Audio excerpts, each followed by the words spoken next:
Hello and welcome to Ampthill in Bedfordshire, where in just a few short hours' time, stage 3 will reach its conclusion. You know, cycling's a simple enough sport, isn't it? It's just a question of getting to the finish line before anyone else does. Obviously, it's more complicated than that. It's just that so far on the evidence of what we've seen at this race, the two-time stage winner and race leader Olaf Koy just makes it look terrifyingly straightforward. Stage 2 of the Lloyds Tour of Britain men started and finished in Stowmarket. Unlike stage 1, it took several attacks before 6 riders went clear. Ben Wiggins and Josh Charlton of Great Britain then both crashed, leaving a quartet up the road. Andreas Stockbrough of Unibet Titema Rockets took the points for both the sprint and the King of the Mountains at Stradbrook and Seamer Hill respectively. With only 18 kilometres to go to the finish, Remco Evenepoel was sent to the front to work for Soudal Quickstep and incidentally helped Visma Leasebike bring back what was now a trio of riders up front. Having done that, it was all set up for another bunch sprint. Here comes Olaf Koy in the green jersey. Koy opens up the sprint. Jules Hester's right on the wheel. They've got to make this sprint as straight as possible. It's Koy from Watson Townsend trying to get up there. It's Olaf Koy for the second day in a row. Olaf Koy then doubling up and taking an extended lead in the general classification. 14 seconds now his advantage, courtesy of those time bonuses over the young rider from Flanders Baloise, Tom Krabbe, and Sam Watson, the British national champion, has moved up into third place. He's at 16 seconds from the leader's jersey, but Olaf Koy then still leading the way. And Danny Rowe, that was sketchy stuff at times yesterday, wasn't it? Such a fast finish into Stowmarket in awful conditions. Yeah, it was. The rain came thrashing down, didn't it, with about 40 kilometres to go. There were punches galore and then quite a big crash that came with about 2 kilometres to go, bringing down some big names. Thymen Arensman being one of those who actually ended up going to hospital last night for checks. A scan on his hip. He came down heavily on his side. Geraint Thomas actually waited for him. Being within the last 3 kilometres meant that all riders that were down or affected by that crash would have been given the same time on general classification. But we've heard that he is okay and will be starting today, so that's great for the Ineos Grenadiers team. But yeah, if we look at these last few hundred metres coming into the finish, it was pretty messy. There wasn't one strong lead out from any team. Olaf Koy was somewhat isolated. Matt Brennan was there, but he managed to weave his way through and was a standout favourite to take the second stage victory. Yeah, I mean, it's hard sometimes to look past the dominance of Olaf Koy in this particular field on the opening 2 stages. But we should look at some of the detail behind. I mean, what a performance from Tom Krabbe and Sam Watson as well. Very impressive indeed. We spoke to him. But Bahrain Victorious dominated affairs, didn't they, in that final kilometre. They had 3 riders on the front, including their sprinter Mathieu Govakar, who, like Thymen Arensman, had also crashed earlier on in the day. So he's obviously going well, isn't he? And it'd be interesting to see how Bahrain Victorious get themselves organised again today, riding for him. Yeah, it was a really strong showing from them, who were the standout team in the lead out, to have 2 riders there. I think a few teams will change what they're going to do coming into today's stage. Another team that stood out to me of doing a lot of work yesterday was Tudor Pro Cycling. Yes. With Matteo Trentin. And I questioned actually why he was doing so much work on the front, because we talked about Visma Leasebike being isolated in the finish. And ultimately, if Olaf Koy is in this race, he is a standout favourite, so why work with them? Maybe it was a training day for Trentin. Yeah. Obviously he had Lamparty, Dainese, that he would have been working for in the sprint, but I think Dainese ended up finishing about 7th in the end. So yeah, it's going to be a really exciting, thrilling finish today. Tord Gudmundsson, he was the absentee from the sprint, wasn't he? So impressive on stage 1, but he punctured and was out of the equation, unfortunately for him, yesterday. But it'd be nice to see him get to the line today and give Olaf Koy a bit of a fight. Yeah, I think it's going to be a really good, strong finish from Tord Gudmundsson today. It was an absolute nightmare, wasn't it, for him, puncturing with 4 kilometres to go. He was never going to get back into contention, being so close to the finish and so fast at that point in time. But today we've got a fast run into the line, haven't we? And I think with his power that he can hold for so long, you know, his strength is that kind of 20-second power. If he goes early enough, he could have a chance of taking the stage. Fabulous stuff. Let's hope we see exactly that duel and all the other contenders. But if they're going to win, they're going to have to get past the race leader, Olaf Koy. Olaf, 2 out of 2. These English roads and the weather must be, you must love them. Yeah, the weather not so much today, but no, the race suits me quite well, I guess. another stage win after some hard work of the team. Really happy with that. Just talk us through that sprint finish. Yeah, we were, I think, compared to yesterday, we used a few more guys to catch the break. So, I was a bit more on my own together with Matthew. So, I found my own way into the right wheel, and then there was also space enough for me to go. So, when I had the space to go 200, I went, and I felt that I was the fastest. The race started and finished in Stowmarket. Did you have a chance to recon the finish, and if so, did that give you a benefit when the finish came? Yeah, I did ride the final kilometers, but it's always good to get a view on the final. But on race speeds, it's always a lot different than when you do it in a normal ride. But it was good to see. Yeah. And for any amateurs watching, can you give any tips on how to take off and put on a rain jacket while riding a bike? Don't do it in the crosswind, do it on a tailwind or a headwind, and try to do it fast. Yeah. Thank you very much, and congratulations. Thank you. Well, a smiling Olaf Koy, and he might well be smiling at the end of today as well. Today is the last bona fide chance for a bunch sprint. It gets pretty complicated after today, but it's kind of different today. It's significantly shorter than the opening 2 days, and there's more on offer potentially for a breakaway. Yeah, there is. It's only 122 kilometres today. We've got a little bit of a loop that comes with around 66 kilometres to go. It's 30 kilometres. They'll tackle that just under 2 times. But in that 30 kilometres are the 2 categorised climbs that we've got, both third category climbs, so 8 points on offer there, but also 2 intermediate sprints where there's 6 seconds as a cumulative total up for grabs. So we could see the likes of Sam Watson maybe go in for those intermediate seconds, Matthew Brennan, who are 2 riders that have kind of put their hands up as to say, we are looking for GC here. You know, these seconds could be crucial on days like today. So a big fight for the break again as well. We have Andreas Stockbro leading in the King of the Mountains competition, but joint on points with Milan Lanover from the Flanders Baloise team. So I think, big fight for the break, potential for the King of the Mountains points to be looked at, as will the intermediate sprints, and then obviously coming back together, I'm sure, for the final. I mean, it is the way of stage racing that the fight for the breakaway, as stages tick by and the deeper you go into any length of stage race, they get more and more frenetic. I mean, it was fairly formulaic on stage 1, a little bit more of a scrap yesterday. The GB team with Ben Wiggins trying to get involved as well. They would be one of the teams, I think, the GB team, who definitely want to try and make the break today, because they missed out yesterday. Yeah, it was a real shame, wasn't it? We saw both the riders coming down in that crash early on in that breakaway whilst it was being formed. But I think the GB team, that will be their key objective today, to get into that break. But unfortunately, unlike yesterday, those last 14 kilometres when we turn out of the circuit into Ampthill is a block headwind until around 2 kilometres to go. It's very narrow as well, so there's going to be a few little pinch points and real key objectives for a lot of the teams to make sure they're well positioned today too. Yeah, well, one team I think that we can fairly much guarantee are going to be on the front foot and pretty certain to place riders in the breakaway are the very aggressive team, the Unibet Titema Rockets team. They got 2 riders in the break yesterday, but one rider in particular swept up all the available points on the road, and that rider is the new King of the Mountains on countback only, level on 4 points, as you were saying, Danny, with Milan Lanover, but the King of the Mountains is Andreas Stockbro. Let's hear what he had to say after yesterday's stage. Andreas, you've got the KOM jersey. What's your reaction to that today? Yeah, I'm super happy to get away with something from that long day in the break. It was a hard and tough day, so we almost made it to the end. So, but now when we got caught, I'm happy to get away with the KOM jersey. Yeah, it looked like you were fighting against the weather.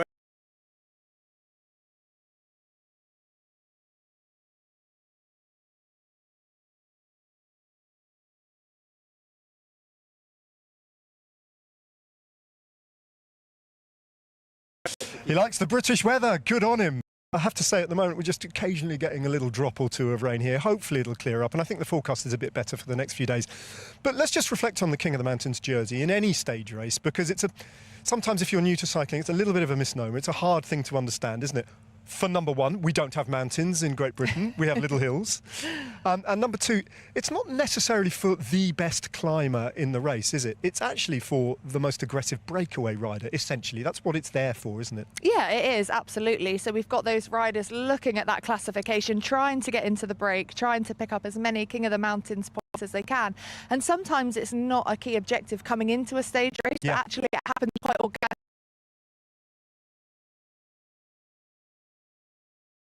Now, this is a big target for us.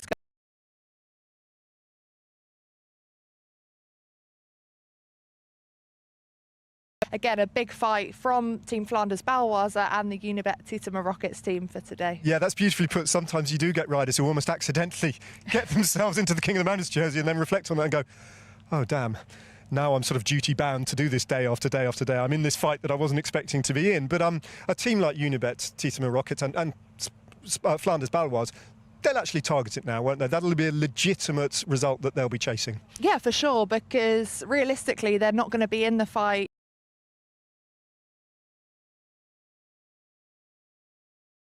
going into the stage, to fight for the break and then to try and get as many points as possible. And today is the first day where we have two classifications of King of the Mountains, so even more of a target for them.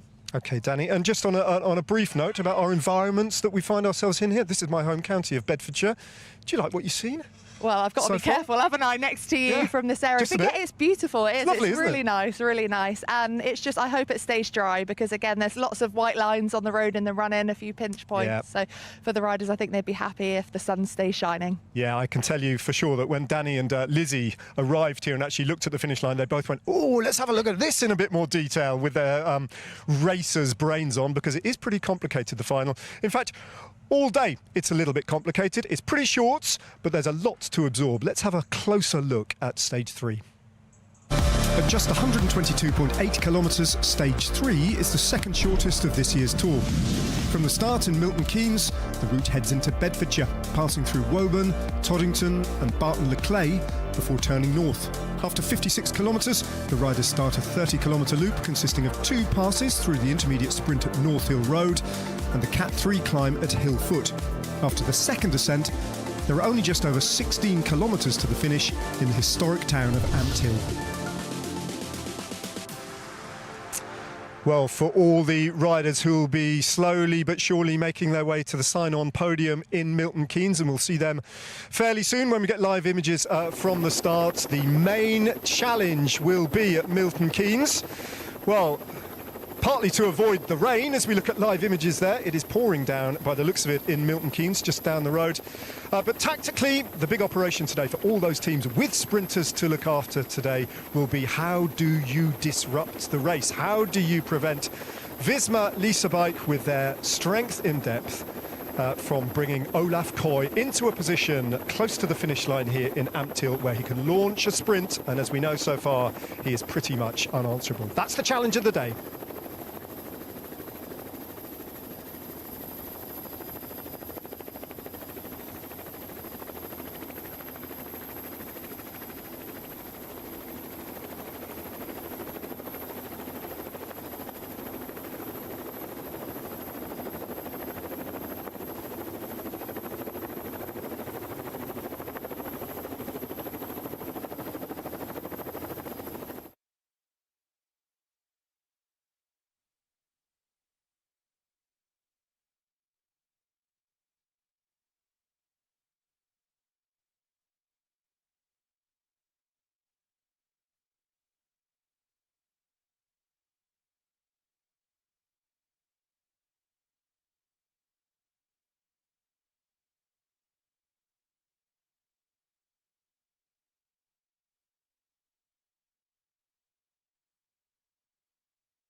Another opportunity for the fast men in the Lloyds Tour of Britain men peloton today. It's the last of the triptych of bona fide sprinters stages. A short one at that, just over 122 kilometres from Milton Keynes to a finish in Ampthill, just south of Bedford. This was the stage finish of yesterday's stage 2 from Stowmarket to Stowmarket. Bahrain victorious with Matej Govakar right towards the front in the closing few hundred metres. But it was Olaf Koy, the race leader with the yellow helmet and the green kit, who came off the wheels of the Bahrain victorious lead-out to extending his lead in doing so in the general classification. That is a career 6th win at this race for Olaf Koy in 2 editions of the race. This is the rejigged general classification. Olaf Koy now leads by 14 seconds to Tom Krabbe. Sam Watson has moved up into 3rd.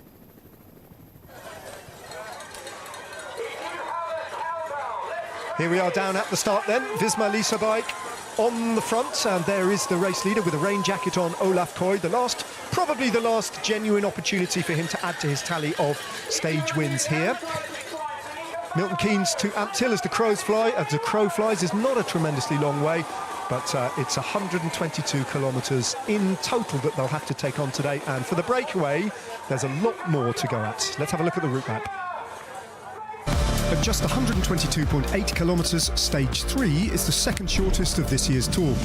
From the start in Milton Keynes, the route heads into Bedfordshire, passing through Woburn, Toddington and Barton-le-Clay before turning north. After 56 kilometres, the riders start a 30-kilometre loop consisting of 2 passes through the intermediate sprint at North Hill Road and the Cat 3 climb at Hill Foot.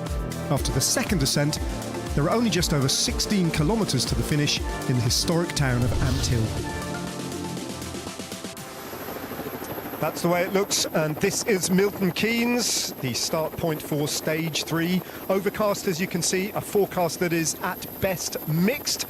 But there should be a decent fight today to get in the breakaway, with double the amount of points available in the King of the Mountains competition than we had in the opening 2 days of the race. The scene is set then for a final sprint battle on stage 3 of the race.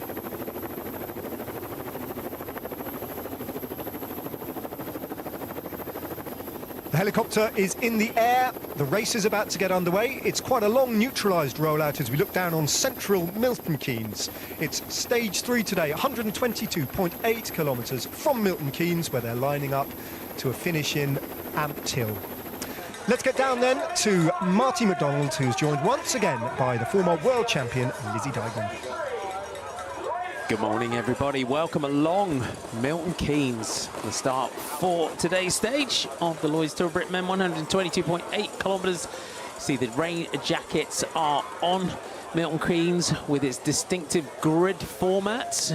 It's around as we start here under beautiful trees. Apparently, a third of Milton Keynes is green space, the locals say. There's 22 million trees, so technically Milton Keynes could be called a forest. You see, there's 270 pieces of public art there as well. The fans are out in force, ready to get things underway. Olaf Koy, he's going to be looking for another stage win, clearly, today, regardless of what they said at the beginning of this race, would you say? Yeah, he's the man to beat today. He's got the form, he's got the confidence. I can't see past him today, and obviously their ambition, you know, you've got to back a winning horse. He's proved over the last 2 days that he is the fastest man in the race. So yeah, it's his to lose today, I would say. And we see on the front row of the start, so in terms of that points jersey, it's Tord Gummerstadt on the left. He's still got that, he's wearing that red jersey. And we've also got Andres Stockbro in the centre in the blue in the King of the Mountains. Olaf Koy is in his green, and then Tom Krabbe is in white. We're going to have the neutralised section roll out. So we've got about a 10-kilometre neutralised section. Geraint Thomas just starting up towards the front. On the right, the rain jackets are on early in the morning. These days must be tricky though, Lizzie, sometimes when you're maybe sitting, huddling in the warmth of the team bus and trying to decide how much kit you put on a wet morning.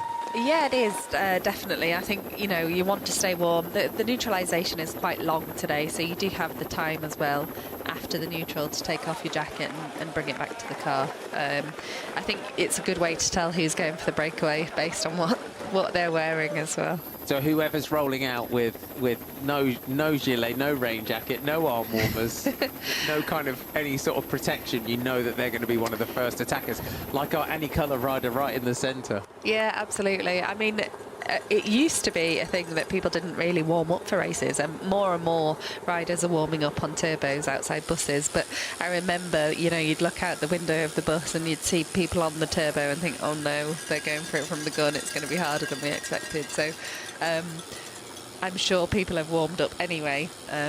That's how it goes these days. But yeah, he's I don't know if he's got a technical problem Alberto there, Dainese just sorting his radio out as well. And that's the other thing in terms of, as a rider as well, that communication. And it's another logistical thing, isn't it, to have the radios charged, for them to be working, all that kind of thing, because you have a kind of pocket in the back of your bib shorts that you put yeah, the radio. you can decide where you put it. I mean, often for me, I found that the radio pockets were too close to my spine, so they'd be uncomfortable. The most aero place to have it is on your front, so you can stick it down your chest, or, you know, then you've got to consider, if you crash, where do you fall on the radio? That can be quite painful, so it's quite personal where people put their radios.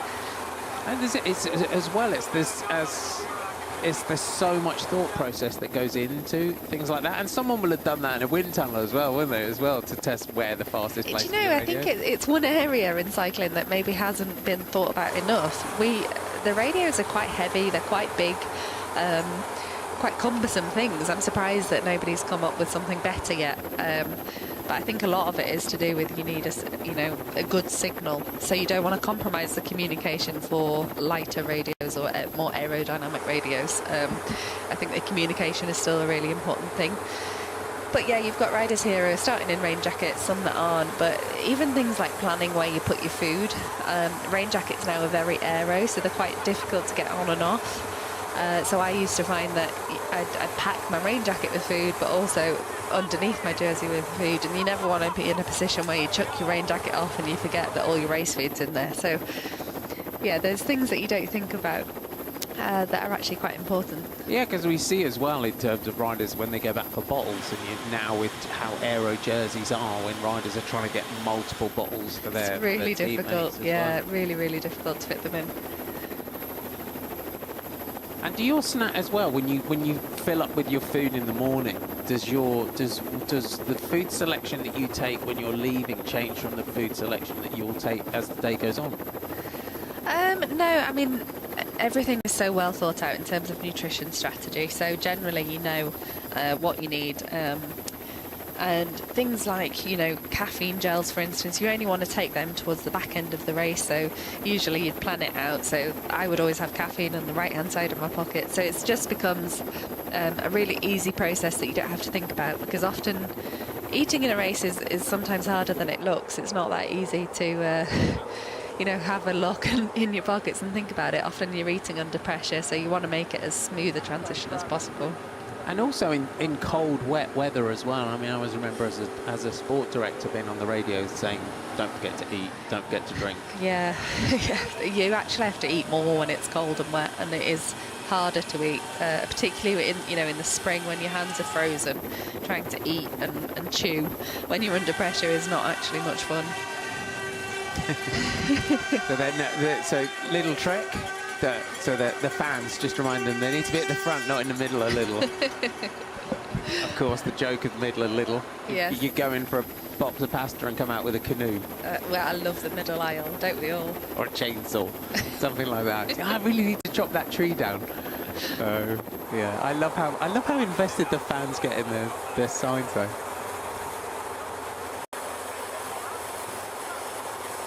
Geraint on his spectacular sparkly bike. I'm loving all the golds and all the nods to Wales.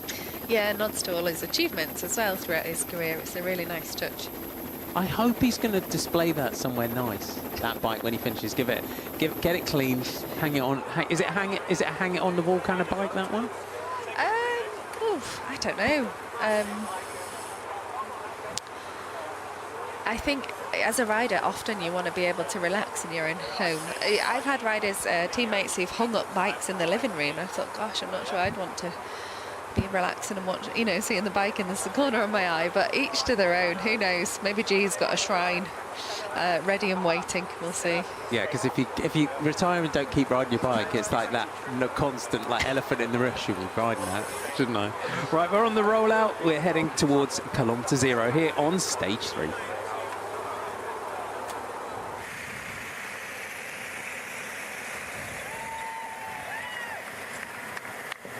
Race director Rod Ellingworth's been brave this morning, isn't he? Just standing out for the whole thing.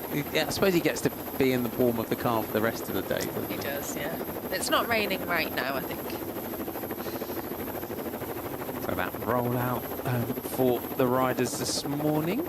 We had 113 riders taking to the start today.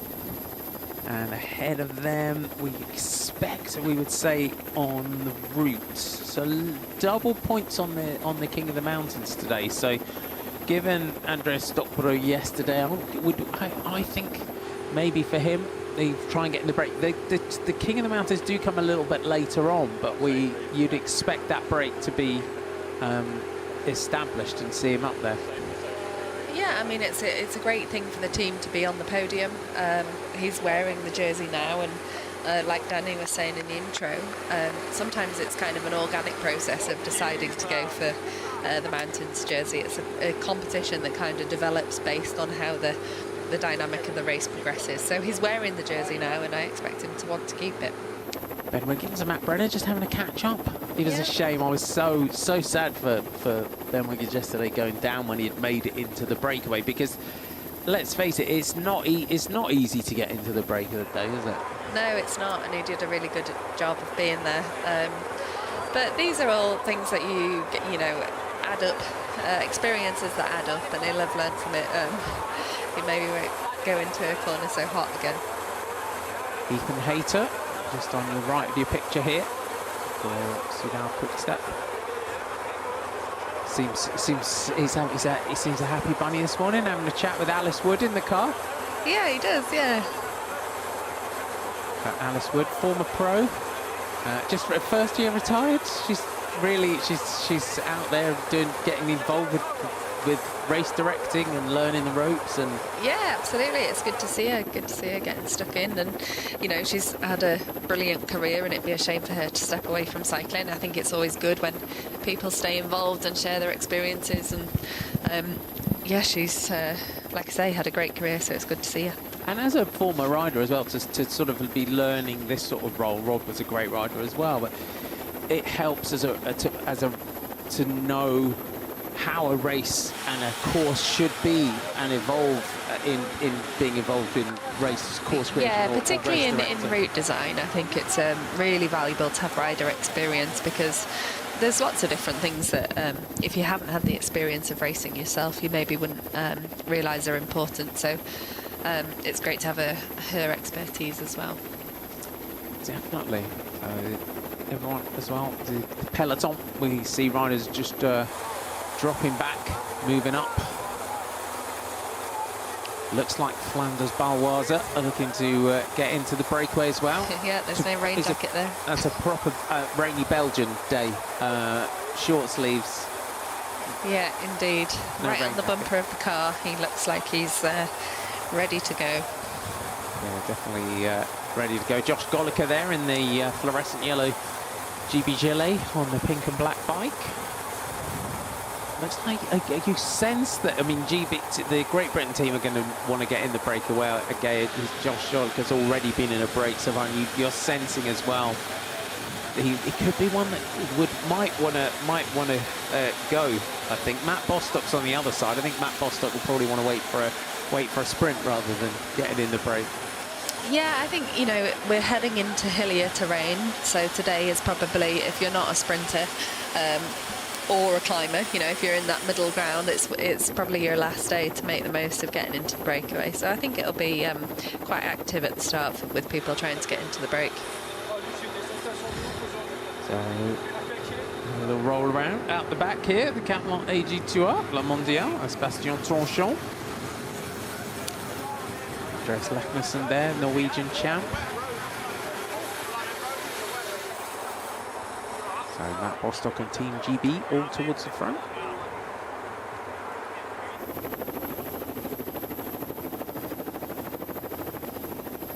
Heading towards kilometre 0, and the race starts proper here on stage 3 of the Lloyds Tour of Britain then for 122.8 kilometres from Milton Keynes to Ampthill.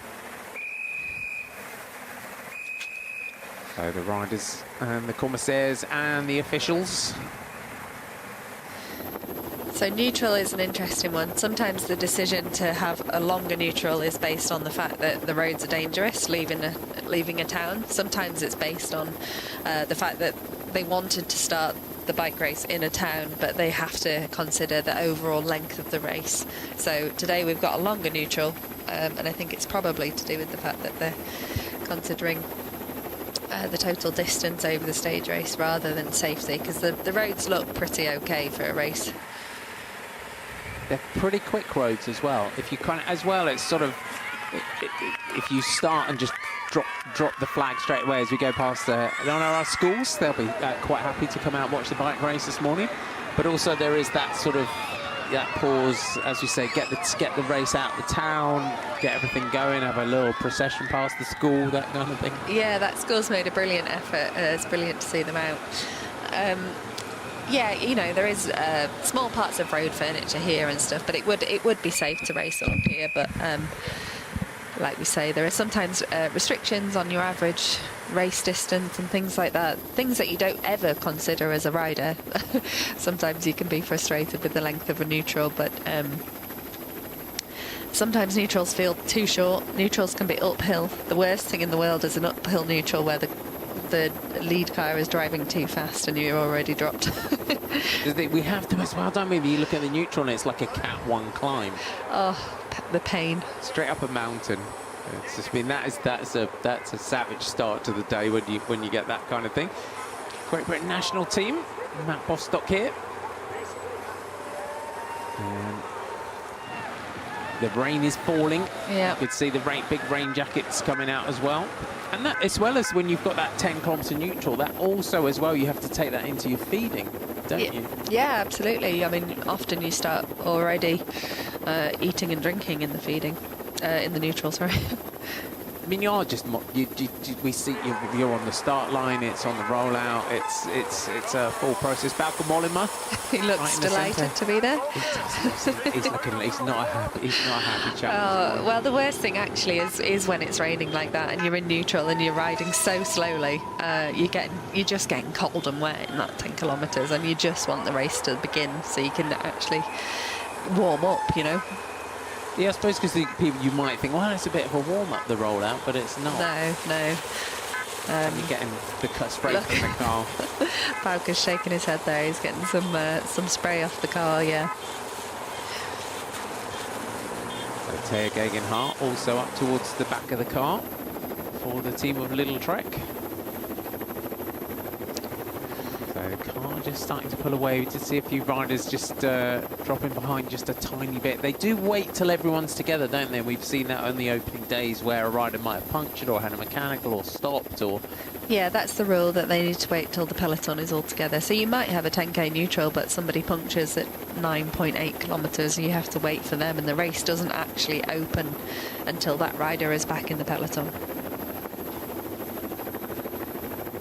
We have a fair number of roundabouts to negotiate in Milton Keynes as well. There's Oscar Onley for Picnic Postenau, 4th in the Tour de France from Kelso. And it's just such a rising star. I mean, I think the Tour de France was so interesting to watch. We just go past Thymen Arensman. He went down yesterday. Did go to the hospital for some scans. He's here. Good to see him here. For Oscar Onley, I think it was interesting to watch his evolution through the Tour de France, because it was almost because he's such a young rider as well. It was almost, all right, let's just see how he gets on. Do. Yeah, he did such a measured and mature ride, you know. in a situation like that where somebody's performing so incredibly well at such a young age, and for the first time in a Grand Tour, you're sort of waiting for that bad day, and it never really came. He was consistently performing incredibly well, so he, at such a young age, has clearly got an incredible future ahead of him. He has indeed.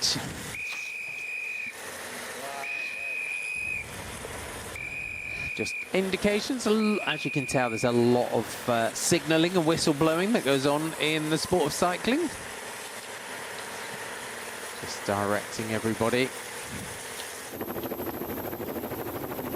Just wanted to, as we're on the rollout, give a bit of a shout out to a couple of schools that we had along our route, because they do such a great job of engaging everyone. So we had the 2 Mile Ash School and the Cold Harbour School. They were at the start line, and then along the route today, just in case the race is on and we don't get to them, big shout out to Kents Hill Park School.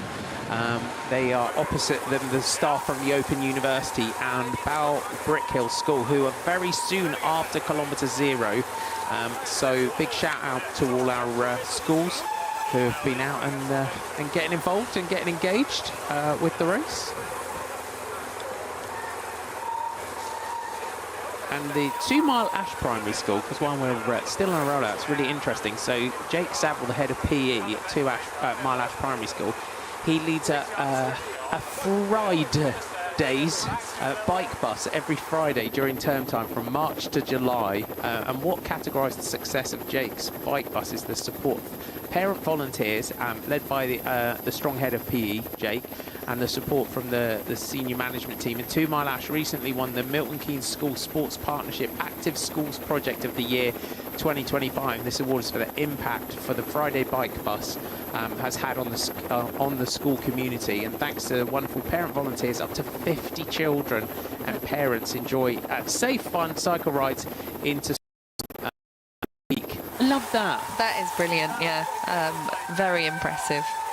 It's not an easy option on a morning to get your children kitted up in bikes and to school, but it's definitely the right thing to do. Introducing your children to movement, to cycling, to a sport that is good for the environment. It's a great way to transport themselves, a great way to set them up for a good day at school. So yeah, chapeau to those parents and teachers for putting in the extra effort and introducing their kids to cycling. It's really a worthwhile thing to do. It is. And the other one, Sarah Koteleki, the head teacher at Cold Harbour Primary School, achieved outstanding accreditation in the Motive Stars, awarded for the Local Authority Primary School of the Year 24-25 for the exceptional efforts in improving cycling skills among students. And the school was one of 47 across the county recognised as demonstrating a commitment to promoting active and sustainable travel. And Cold Harbour School, they won the School of the Year for 2025 Bikeability Awards. Wow, well impressive. done, Milton Keynes. Yeah, well done, yeah. Yeah. That's what we love, as you said. But again, it gives you that when you're getting that. And a lot of our riders here, you know, when you look at different cultures and different, you know, countries. I mean, I was in the Netherlands last week, and you look at, you know, and Milton Keynes is phenomenal for its bike paths as well. And that's what I noticed in the Netherlands last week when I was in Apeldoorn, is their culture is built on, you go to the bakery, you go on your bike, you do a short journey. Everything is go by bike. Yeah. Yeah, I mean, I'm in a position where I'd love to be able to ride to school with my children, but it's just not safe to do so. So in this country, we are lacking the same kind of infrastructure as a lot of European countries. And, you know, I think what's really interesting is countries and cities like Amsterdam haven't always been like that. I think we assume that they've been like that from the beginning, but they haven't. So it's about getting in front of the right people and pushing for that to happen here too, because it's just it's a win-win if more people ride their bikes. you know, for transport, for health. There's so many benefits to it. Like I say, there really is just no negative to it. So it's something that I'm very passionate about and would love to get involved in as well. Yeah, I mean, I've seen pictures, you said, I've seen pictures of Amsterdam when, you know, they were having an increase in cars, they were seeing an increase in accidents. I think it was back in the 70s. Yeah. And they took that decision then, and that's what, and I saw, and the streets were rammed as the growth of cars took hold, and that was the point where they said, no, we're going to change this, and they have, and they did, and that, you know, decades on is still the same. I love it when you go to Ghent Station or Amsterdam. There's just tens of thousands of so bikes, many bikes, you know, the bike park. Here we are at kilometre 0, but the race hasn't been open, so there must be a mechanical somewhere. We have seen a few riders just dropping slightly off the back, so Rod is just holding them and the communication. And the peloton are across the level crossing. We are still awaiting riders returning from service. And there you have it, straight from the car behind the race, but just waiting for some riders to return from being serviced behind the race. As Lizzie said, you have to have everyone together before you start, because what you don't want is one of your favourites a minute off the back before and drop the flag, and then they're chasing all day, because it's a kind of ecosystem, isn't it, the race that moves together, so you want to all start together. Yeah, and from a safety perspective as well, just starting the race together and having the convoy in place. Here we go.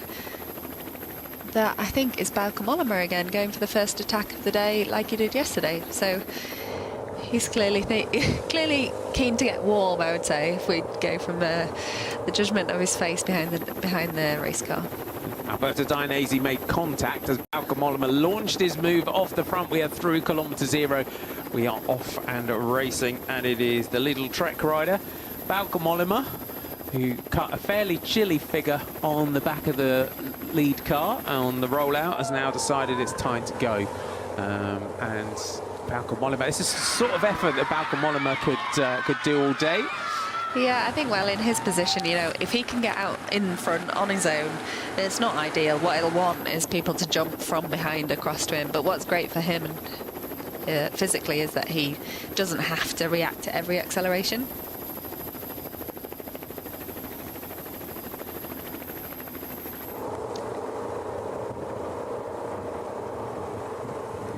Bauke Mollema on the attack. You see the reaction in those fluorescent yellow colour, the gilets of the Great Britain national team, and our rider from Top Sport Vlaanderen as well, that was right on the back of the car.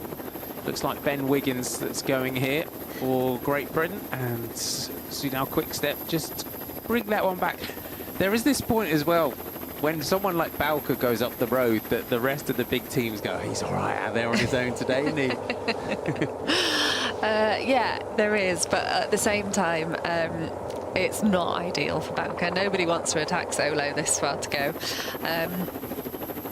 Although, you know, if we're in a longer stage, you know, the races that are over 200 kilometres, this might seem feasible, but from the gun today is not an ideal idea. But, you know, he's out there, he's doing a very measured, sustainable effort. Like I said before, he's not having to sprint after every move. He's just hoping that if he dangles out there will be riders that jump across to him and they can do that, they can get away in a breakaway together. Is there points as well when you're in this position, like, and you get away and you look around and there's the bus has been parked across the front of the bunch and you've got reaction coming from Josh Goliker here, but you look around and you've attacked right from kilometre 0, you look around and you know you're out there all day on your own. You just get that moment in your mind, you're like, oh, you're having a laugh. Come on, seriously, you're going to leave me out here all day on my own? Oh yeah, there's definitely those moments where you just think, oh, will I just stop? Should I just, you know, freewheel?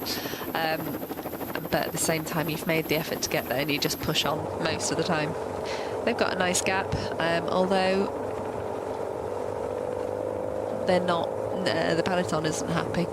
Flanders, so, Balois have missed it. Balois have missed it. No. But, you know, what they need to do really at this point is the Balois rider rode on the front there just to maintain the gap in a jumpable distance, so he wasn't intending to just pull the peloton back up to it. He was just maintaining that gap so that a teammate can come from behind and jump over. 119.4 kilometres to go. Good to see everyone out enjoying the race going past here. We're going through Walburn Sands.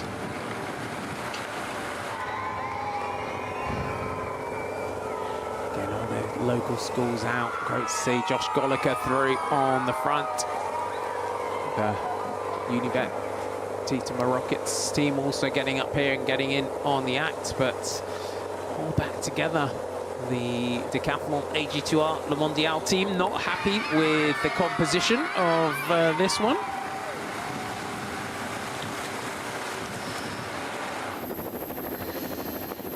Quite stretched out early on here.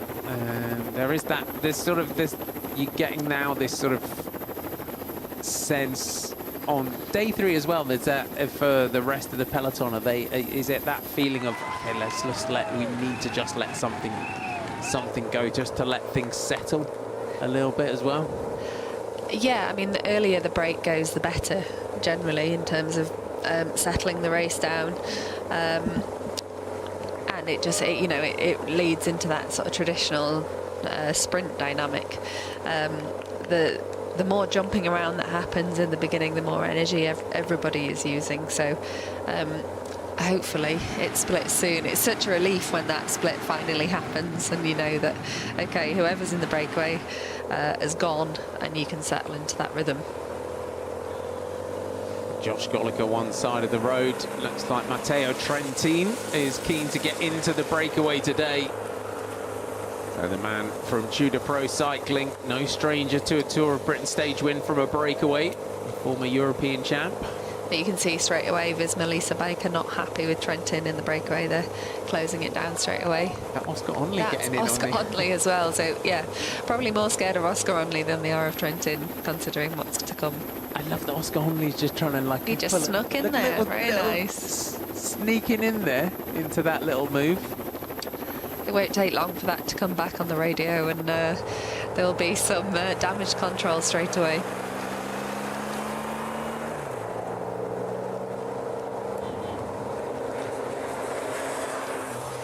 The breakaway trying to get established here on stage 3 of the Lloyds Tour of Britain men, and one man at the peloton will not want to sneak into this breakaway is the man in the blue and orange. Third in line there is Oscar Onley, the British rider, 4th in the recent Tour de France, one of the big general classification hopes in this race. Matteo Trentin, though, of Tudor Pro Cycling, dropping the big watts on the front here. And you can tell the pace is on when we look from the helicopter shot here that Matteo Trentin is really wanting to get something established here for Tudor Pro Cycling today. Yeah, it's really strung out there, and sometimes, you know, in somebody like Trentin's position, he might not realise that Oscar Onley is there. You know, it's not something anybody would have anticipated that he would have got stuck in. So you can sometimes find yourself in a position pulling on the front of a breakaway. You obviously haven't got eyes in the back of your head, and suddenly think, oh no, I better stop.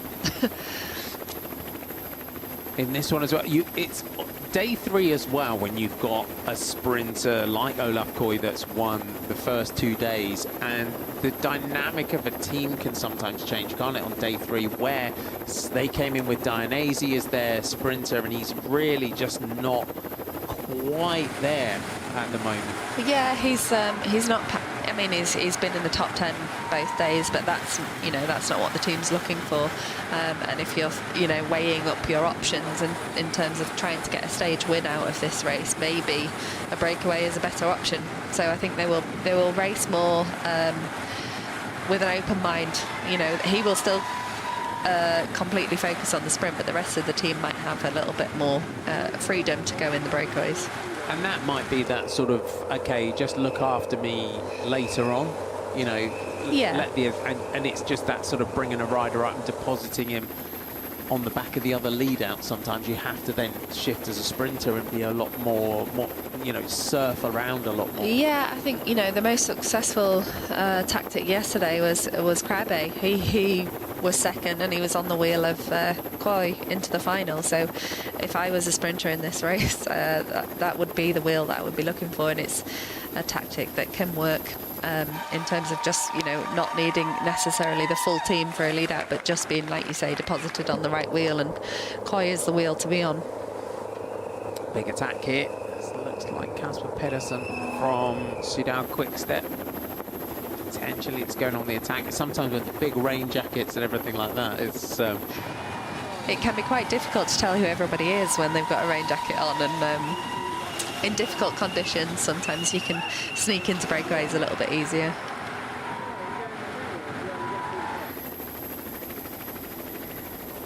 So 115 kilometres to go here through Woburn. So our the first record is a Saxon hamlet back in 969. So it means woe and burn, which means small stream, apparently, Woburn. So the first 24-hour post office outside London was in Woburn. There you go. Wonder if it's still there. Yeah, it was at the Woburn Hotel, apparently. I don't know if it's still there. We'll have to check that. We've got a breakaway forming. We have got a good breakaway forming here now, at the head of the race. So Tudor Pro Cycling, as the team have made it in here. So again, a small breakaway, only four being given the freedom to go.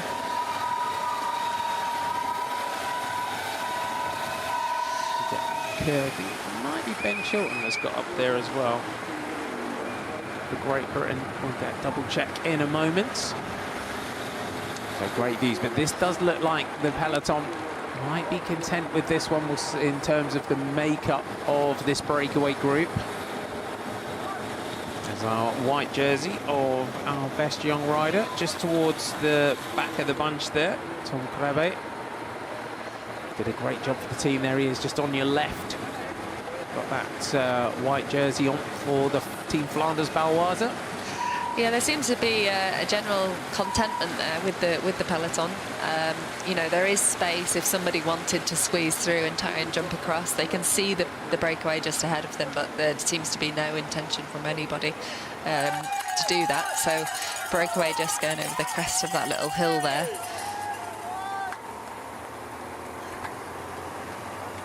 So just going through our breakaway group. So it is Ben Chilton that's got up here. So Ben Chilton is in there.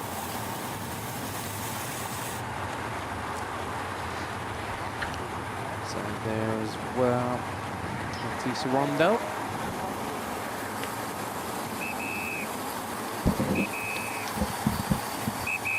A good form breakaway group here as we go through Woburn Abbey. Gomez, was it 153 from Equipo Kern Pharma? I don't think so, because he didn't finish yesterday. Didn't finish, sorry. So one of his teammates.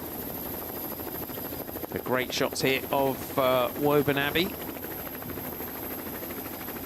So Robin Froidevaux is the Tudor Pro Cycling rider that's in there. Wearing number 114. Rain jackets are coming off already here. It's going to be one of those days where they are on and off potentially all day. Hand up for the team car.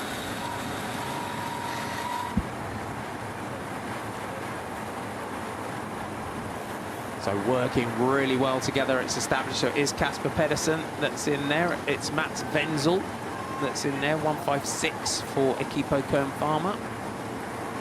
So Casper Pedersen of Sudal Quickstep, the man that started the move. And it's the Luxembourg rider, Mats Wenzel, from the Equipo Kern Pharma team, that has also got himself up there. Good to see Ben Chilton in there for the Great Britain national team. Tudor Pro Cycling, they'll be pleased with this one to establish a rider in there as well. And Robin Froidevaux. 26 years old. He's been national road champion of Switzerland. There's a man here on the back for the Tudor Pro Cycling team. They're definitely, well, they're watching the progress of Tudor Pro Cycling in the last few seasons has been, Fabio Cancellara is really involved with the team, and BMC as well, the bike manufacturer, also being such a big part of them, and I think it's important for cycling to have a really strong Swiss team. Yeah, they're clearly a Swiss team, Swiss branded team. That's their identity, and it's been a really good project. You know, they've made some really good signings over the years, and yeah, we can see that the progress they've made has been really, really good. And you see as well with teams like Pickx and Farmer with the Luxembourg rider Mats Wenzel's getting in here as well. He's 22 and he's a champion. And your former teammate Christine Majerus won, I think, this on a number of occasions. He's the champion of the small states, which is a chance that I love. Mats Wenzel's. Yeah, it's brilliant championships. Yeah, Christine Majerus, I think, was Luxembourgish champion over 20 times. So well used to seeing that jersey in the peloton. Go through Eversholt here. Casper Pedersen, Robin Forderwall, quick through the corners there. Woburn, we go give you a here. We had Woburn Abbey there. This is Centre Parks, which is very, very busy. I bet they've had a busy summer down at Centre Parks. So you get do a lot. You can get. I think you can in your Centre Parks. You get your rental bikes and all that kind of thing. You pedal around. It's quite a big site. I've never been myself. It's generally a very cycling-friendly spot. Yeah, there's no cars on site, so as a family, it's a great place to go with your bikes, definitely. Lots to do. A little boating lake there as well. We like that. Our camera crew getting beautifully creative. That's one for the highlight reel for the end of the show. 1:31 is the gap, 110 kilometres to go, so our breakaway well established here. Casper Pedersen of Sydal Quick-Step, former European champion. He's got this sort of dark grey-black rain jacket on. Wenzel in the green here for Pickx and Farmer. Another team really sort of growing. And then Ben Chilton from Great Britain, the 22-year-old British rider, gets rid of the arm warmers. So Ben Chilton, racer based in France, is Ben Chilton. That's the Millbrook car testing facility that we can see there.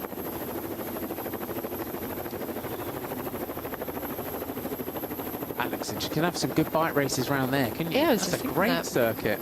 That is a great circuit. I wonder if they do ever use that for some local bike racing. It's a shame we couldn't nip on for a lap, isn't it? Yeah. Someone's out having a bit of a race around. And we've got a bike thing. We've got a little bike thing there. So they must do. You know, just no pressure now to take these corners properly. Get the apex right. Yes, nicely done there. And we do use as well because we use a lot of sort of motor racing circuits sort of domestically for racing, don't we? Yeah, I grew up racing on car circuits. Yeah, they're the best really in terms of safety and cost. You know, it costs a lot of money to close roads in the UK, to have that police support. You know, it's not an easy thing to do. So, there's 64 police motorbikes on this race alone. So, it's a huge organisation and a massive undertaking to put on a bike race. Yeah, and that's why I think this as well. When we look at the racing. We're sort of rebuild. We're in a sort of very much a rebuilding phase in the domestic scene in British cycling. We don't have any sort of continental level. We don't have any British sort of pro teams in this one. I think for the first time, which is a real shame. But it is looking at that model now, and it's looking at. I think maybe we need to look at places like Belgium with the Commes type racing, which are much smaller circuits, and their sort of domestic scene is that, and getting used to and really embracing that sort of racing's racing. You know, I know everyone wants to kind of race like you do see here on the roads and as you see in the Tour de France, but a race is a race, isn't it? And a race is a race, and a criterium circuit is better than nothing. Yeah, I think it's a really. You know, I've always thought, oh, imagine if there was a World Championship for criterium. You know, like you say, criterium racing is brilliant, and it's a great place for people to start. You get so many skills from it. And yeah, it's brilliant in terms of fan engagement, because obviously you have people watching the race in laps. Town centres can get involved. I think the criterion model is a really strong one. But like you say, there's so much more than we realise as racers that goes into putting on a bike race, and unfortunately it's not as easy as it used to be, but also for valid reasons as well. You know, safety is obviously a huge part of the sport. I love the World Criterium Championship idea. Should we do it? You're onto something. Let's do that. Maybe it should be at Otley. I mean, that's the World Championships. It is. Criteriums anyway. I mean, that's like, you know, when you go and race a local race in Otley, it's probably like, it's like riding the Wednesday Night Worlds every week, isn't it? Yeah, I mean, should we give Otley a plug? I'm organising the Otley Criterium next year. So, yeah, it's a really important race. It's got a lot of tradition. And yeah, would hate to see that disappear off the calendar, so we'll be working hard to make sure that has many years ahead of it. So Lizzie's out of the peloton, already a race promoter. There we go, yeah. So well done for taking that on. And as I joke, but the Otley Criterium is so important. It's such a big event. You know, if you look at the results of Otley Criterium, you've got, you know, riders like Mark Cavendish on it. Lizzie Deignan was the winner there. Was she? Did she win? Was, yeah. Lizzie Deignan. She won a few bike races, Lizzie Deignan. Well, unfortunately, back in my day, there was no women's race, so I had to get stuck in with the third and fourth cats. And if you know the last corner in Otley, as a 15-year-old girl going up against grown men, it was slightly intimidating, but that's where I figured out my trade, and I wouldn't change it. But this year, there was more women in the race than there were men in the men's race, so it's developed brilliantly. It has 107 kilometres to go. Breakaway, minute 28. Olaf Koy is dispensing with his rain jacket.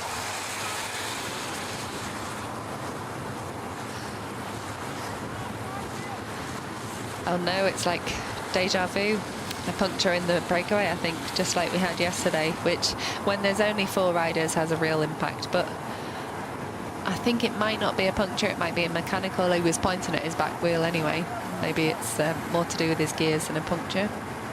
Casper Pedersen just letting the breakaway know as well. And this is as well important in communication. You're skipping turns. If you've got his mechanical, he's just communicating why he's skipping turns here. Yeah, he's making sure that that element of what we were talking about yesterday, of being teammates straight away in the front, isn't lost, that they trust him, that they understand that he's not, like you say, skipping turns. He's doing it for a reason, although he's going back through, so it's hard to see whether it might be a slow puncture, it might be an issue with his gears. So we saw him bouncing his back wheel up and down, and sometimes your gears can go into crash mode, and it's one of those situations, isn't it? Sometimes if in doubt, give it a clout and just kind of yeah, and it's early enough in the race, I think, that you don't want to continue on a bike that's not performing perfectly. He may have just been saying to Shimano there, no, I'm going to wait for my team car, see if his team car can get past. They have got that, you know, they're over a minute clear, so the team car should be able to come up to him. So we'll see how that develops. That gap at a minute and a half, it's when it's kind of yo-yoing around that minute. You know, as a DS, I was always like Donkey from Shrek, because like, can I go yet? Can I go yet? And they were like, no, no, no. And it is once you're a minute and a half and it's a bit more established, and it's fine also as well, especially on our roads, is finding places where it's safe to get, you know, safe to get past the peloton, because that's stressful in itself, and also then crossing that minute and a half gap to the break. Yeah, you can see here now the peloton is all over the road, and you have to have a team car beeping its way through. It's not an easy thing to do on these narrow roads. So Ethan Hayter just coming up, having a word with Lo Van Bell, who is he's back to his usual position there. Yeah, back on the front. MVP teammate, we call Lo Van Bell on the front. Olaf Koy has dispensed with his rain jacket and is just coming back into the peloton in our green jersey. Our overall leader, 2 stage wins so far, and his sprinting has just been, it's not just his sprinting that's impressed me, it's his presence, his skill and ability. Yeah, I mean, I think we just saw there a little bit of an element of confusion. So obviously these riders are racing in the UK, the convoy sits on the opposite side of the road, so you get very used to going up up. Hang on, let me get my head around it now. You'd go the left normally.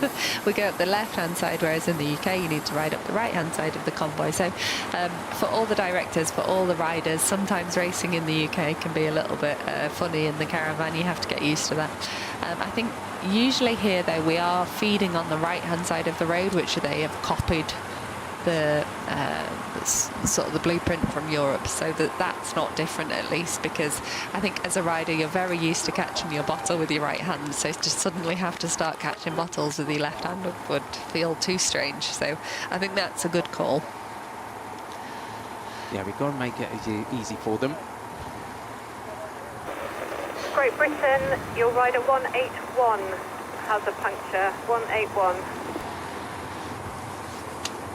So puncture for Ben Wiggins, and that as well gives you an insight as to when you're in the cars behind. That's, you know, that's the information that you need, and front wheel puncture, so that the mechanic then knows what wheel they need to grab. Yeah, and it depends also now, because of disc brakes, whether you just go straight for a bike change or not.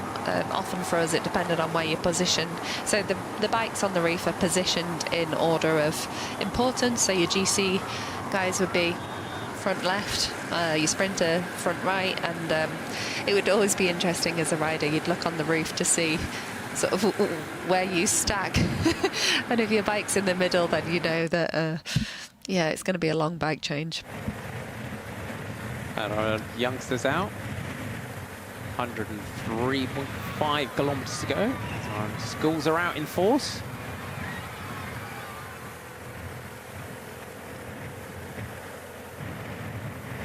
Our breakaway group, minute and 25 as we head towards the 100-kilometre to go point. That's our first point where we'll just give ourselves a little nod that we're through 100 kilometres to go. We're heading in towards Toddington.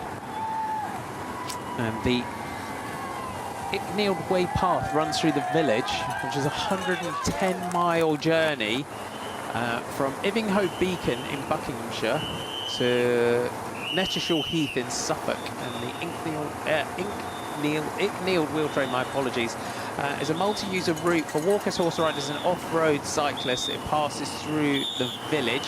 Love that, might have to do that myself sometime. Toddington Manor is the Tudor Manor House, which is located on the north end of the village with an extremely long history dating back to the Norman invasion in 1066. And apparently Elizabeth I came to Toddington Manor in 1563 and knighted the owner Henry Sheely. That's where we are. There you go. We could just see Casper Pedersen there was still hanging on the back of the breakaway, not pulling turns and sort of frantically speaking in his radio. So he's clearly got a problem, and that's unfortunate for the break, because it is disrupting their ability to push on and extend that break. And it just takes that time as well. It adds that element of stress that you don't need. And Casper Pedersen was the rider that started that as well. And when in your mind, isn't it? It's that kind of, this is my mission today. I had to get in the break. I'm in the break. And, yeah, you want to make it count then, yeah. But perhaps it's irrelevant. Perhaps anyway, it looks like Visma Lease bike are holding it at 1 minute 30. So whether they were pushing on, maybe it just means that Visma Lease bike would be riding harder on the front anyway. It seems like yesterday that was their plan as well. 1 minute 30 seems to be the gap that they want. Low Van Bell on the front. Matthew Brennan just towards the back there. You can see in that sort of yellow and black Aero helmet a few riders from the back of the bunch here.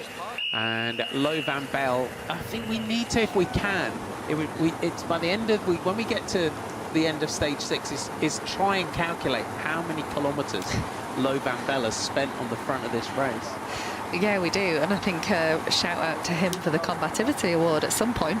He should get it. I mean, there's one in getting in the break. Unsung Hero Award. Combativity. I think MVP, Unsung Hero, definitely. Yeah. You know, we're going to introduce that.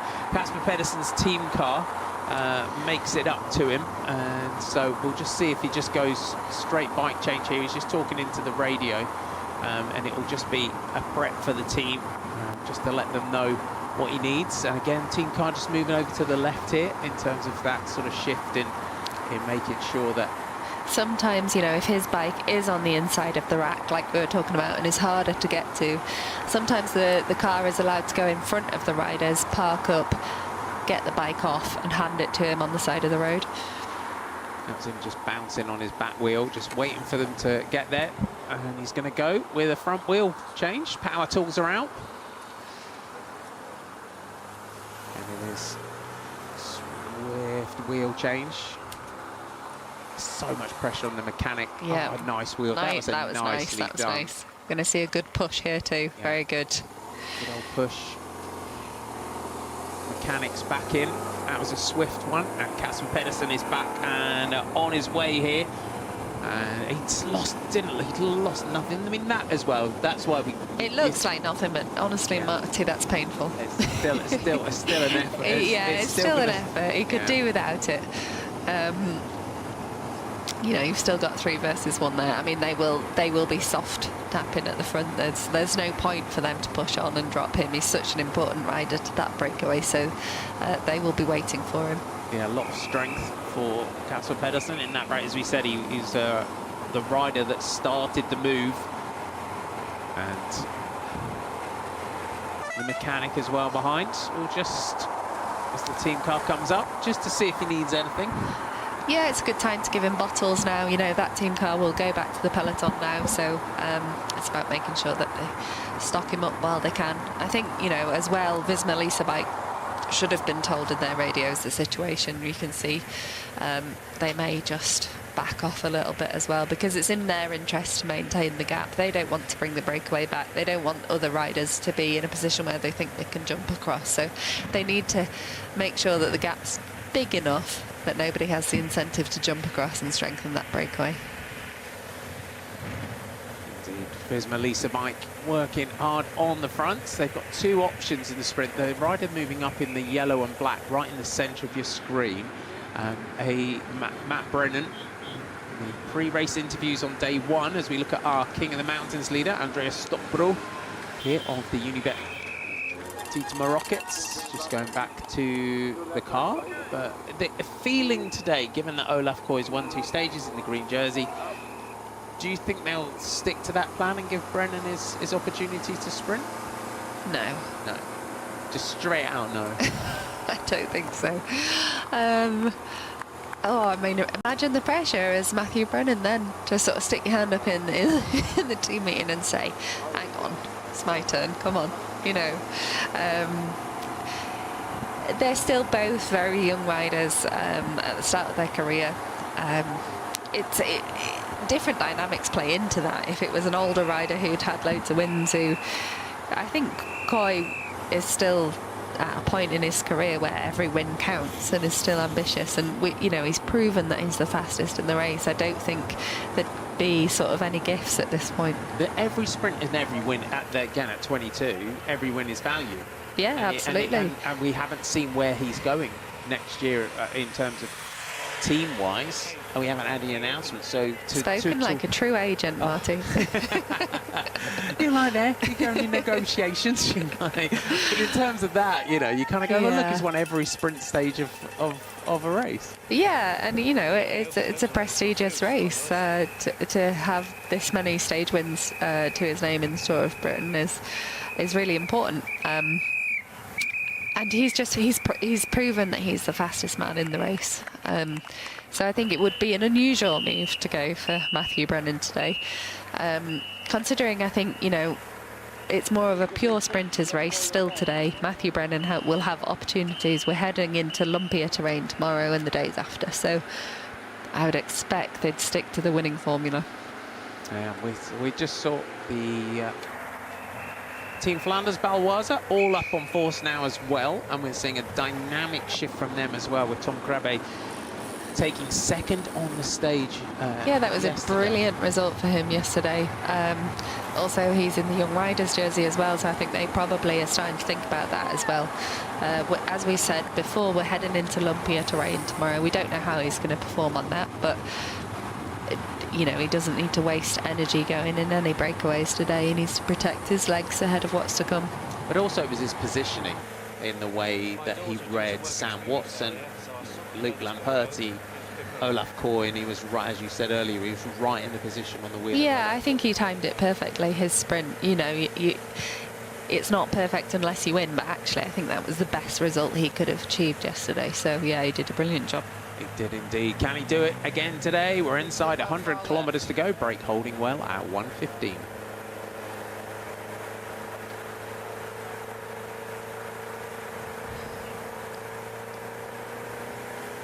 Now just the three Visma-Leasavite riders just sharing the workload here on the front, and for them as well.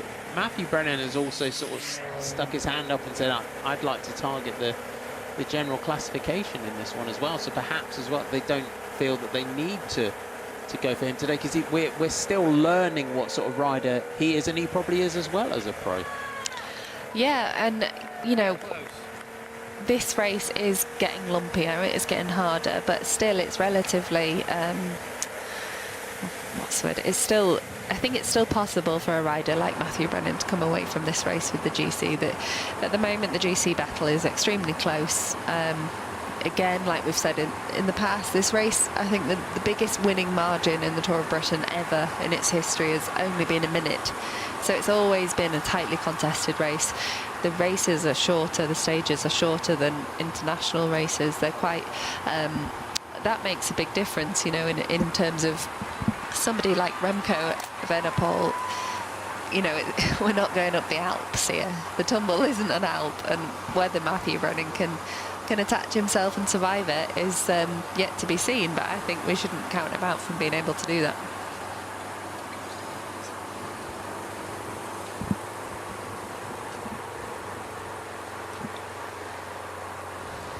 Robin Fourdeveau, 25th at 20 seconds on general classification. Our group, so the Tudor Pro Cycling team. This is Mats Wenzel. Just got a message there from Anna Henderson. Shout out to Anna Henderson. This is her home roads, apparently. This is where she grew up training, so maybe she'll have some inside info for us. Yeah, keep it coming, Anna. Keep it coming, Anna. Yeah, tell us. Yeah, what can we expect from this Cat 3 climb in Hillfoot? It'll be one of those, it's one of those, you have those sort of local little legend climbs, isn't it? Where, you know, you do your efforts, you get your Strava king or queen of the mountains, and keep an eye on anyone losing it on race day like this. Yeah, do you know, I think it's different for me because I grew up in an area where hills were, you know, we have so many hills in Yorkshire where I grew up. So I always sort of find it quite funny in an area like this where the hills are few and far between, and I sort of think, oh, is this it? So yeah, I was spoiled where I grew up with hills. I think that was always the shock, wasn't it, when everyone came up to race in Yorkshire, that was just how hard it was. I remember Marcel Kittel coming to the Tour of Yorkshire for a flat race. Yeah, there's no flat roads. Shock. Yeah, definitely. And we're seeing as this breakaway's got established, the rain jackets are gone. Anything now, we're just suited on. Yeah, it's too warm for rain jackets, really. If you're in the breakaway, it's you know, even in the peloton now, you can see even Bauke has taken off his rain jacket there, so it must be warming up.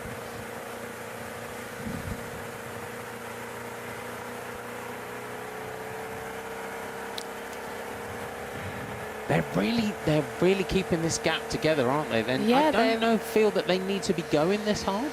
Well, it's a short stage, you know, there's only 90k to go, but yeah, maybe letting it go further than a minute would be a safe enough option, but you don't know what feedback was given yesterday. Maybe it was harder than it looked closing the gap, so maybe in the team meeting it was discussed that actually we need to keep it on a tighter leash and share the workload a little bit more. You can see that they're sharing it, and that costs overall a little bit less energy maybe. Yeah, it does. It does make things as well, because of the high pace that they're keeping these stages. It is sort of making them go quite quickly as well.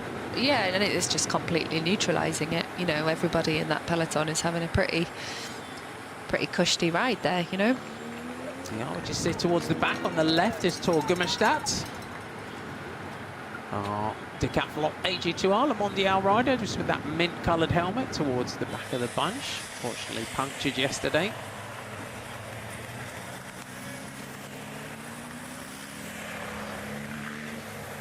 So 1 minute and 6 seconds, 93.1 kilometres to go. We're just going to do a quick switcheroo here in the commentary box. Ned Bolting's going to jump in a second. We go back to break 73 kilometres an hour on this descent here, Lizzie. Yeah, they're not hanging around.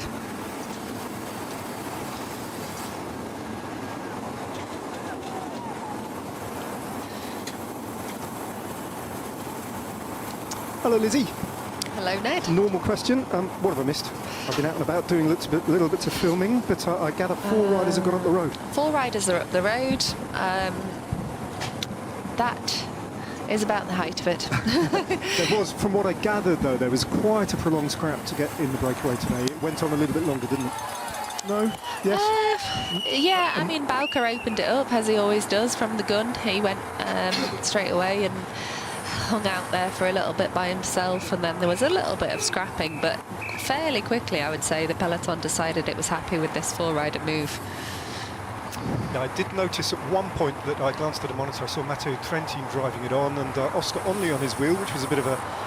It's actually quite a classic Oscar Onley move. He did that quite a lot at this race last year, you know, speculatively, just trying to see if he can snaffle himself into a move. Yeah, why not? But I think probably that incentivised maybe Visma-Lease bike, you know, they sort of thought, oh, this is actually getting a bit dangerous, all this jumping around. Maybe we should just let a break go quickly and then it's done and we can relax. So to try and shut it down, I think, you know, that helped this breakaway get away. Yeah. What do you make of Oscar Onley, actually, Lizzie? You know, observing as you were, I'm sure, from afar during the men's Tour de France this year and the way he performed. What kind of rider is he, and where might he go with his career, because he's still so young?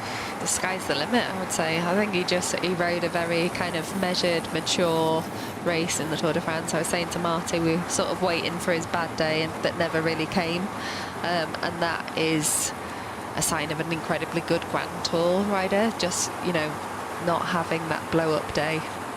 He just seems incredibly consistent. I mean, he was 4th in the Tour Down Under. He's performed all year round, really. So, yeah, he just seems just really mature and measured, you know. Very much so, yeah. I do remember at this time of year last year when he was having such a good Tour of Britain. He finished in 2nd place in the general classification last year and was on the front foot, very aggressive every single day. I remember talking to him and a year ago now, and so much has changed in a year, but having a discussion with him about whether or not he might consider himself perhaps more suited as a one-day racer, because he's got real racecraft and he reads a race situation very well. He's actually very economical as a rider. Knows oops, yeah, a little bit of a... Yeah, let's hope the peloton navigate that a bit more successfully. But the learning that I made watching him in July was that actually, and this is the first time he's managed to prove this point, that he is more than able to deal with the big climbs as well and to live with the top GC riders. So that was something that this time last year we didn't know, and I don't think he knew it either.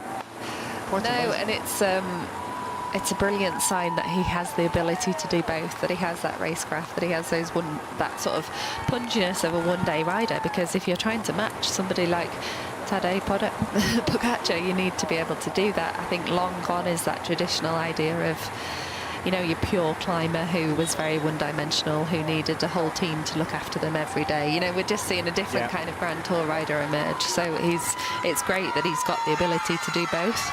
Yeah, the Nairo Quintanas or your Andy Schlecks. Yeah, exactly. That kind of GC racer, yeah, absolutely. I mean, it may come back around. We don't know, but...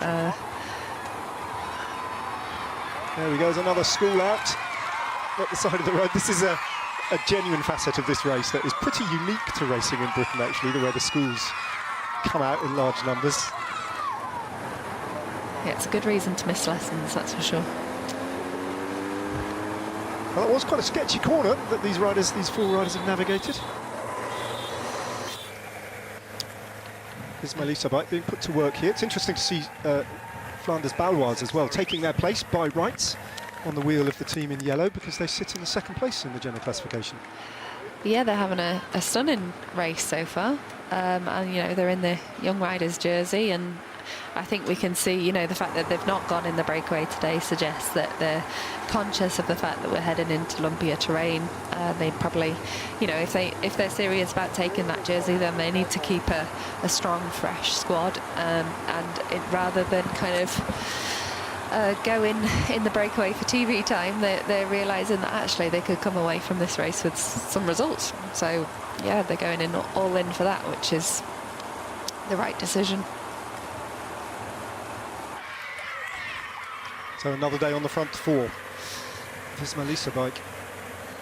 It's interesting that Soudal Quickstep have sent a rider up the road in Casper Pedersen today. That wasn't really what I would have expected them to do, but not entirely sure what they're going to get out of it in that sense. But what they are doing is relieving their team of any obligation to do any riding on the fronts. Yeah, and that's just as valid a reason to do it as any. You know, Oscar's nowhere in GC. He's already lost, I think, 3 minutes. So you never know. In the real final from that breakaway, he could push on. But I don't. You know, the interest of the peloton is in a bunch sprint. It's not about playing the GC game yet. So it's really irrelevant where you stand on GC at the minute. There is the mighty, powerfully built Norwegian in the red jersey of the points competition, which he sits in second place in that points competition. Olaf Koy obviously leads it, but Tord Gudmestad, 99th place in GC, second in the points competition, and just very, very unfortunate for the big Norwegian from Decathlon AG2R Mondial that he punctured and was taken out of the equation yesterday. Yeah, not great, but I think the finish today could suit him, so, you know, and he'll be back for vengeance. Absolutely. Talk about being back for vengeance, Danny Rose appeared in the commentary box, so Lizzie, go and get yourself a break, and I'll invite Danny to come and join us as Gudmundsson makes his way up on the right-hand side of the very congested bunch on these narrow Bedfordshire roads, where the tarmac is drying out. A big patch of blue sky has blown over Bedfordshire now. Let's have a little listen to what's being said on Radio Tour. Information for teams at 34.6 kilometres. Pay attention to the quality of the road. It will be marked poor quality in the centre of the road. I'm sure there'll be plenty of people who know these roads, who are maybe watching on from their homes in Bedfordshire. They'll be very familiar with the quality of these roads at certain points, and that is a rough patch of road indeed. Nothing that will really concern these riders too much, and all very safely marked. Yeah, so quite big potholes there. The Lidl Trek rider just dropping back as if he'd punctured, or maybe he's just stopping for a call of nature.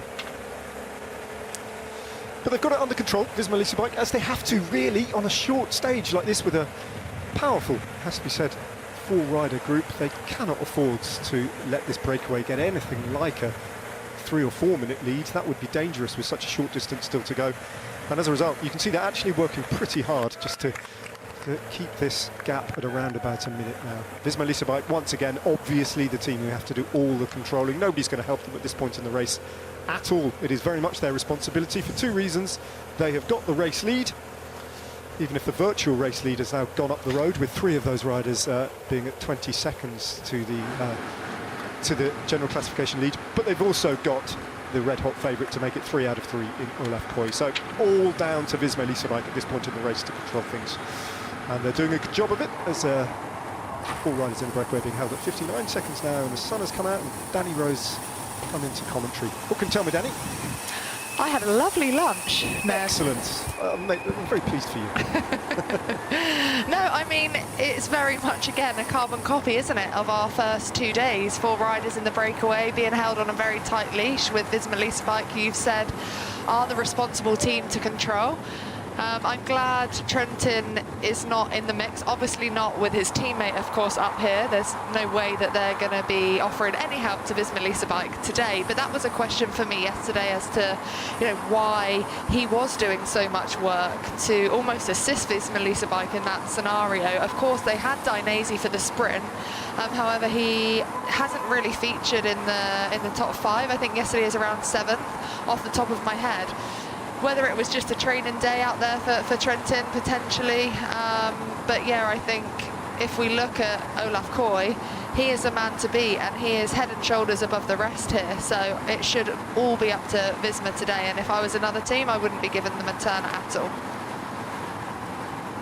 Ben Chilton, the GB rider who's made the break today, picking up a bottle from the GB car and exchanging a quick word with, I think that's Matt Bramier in the GB car.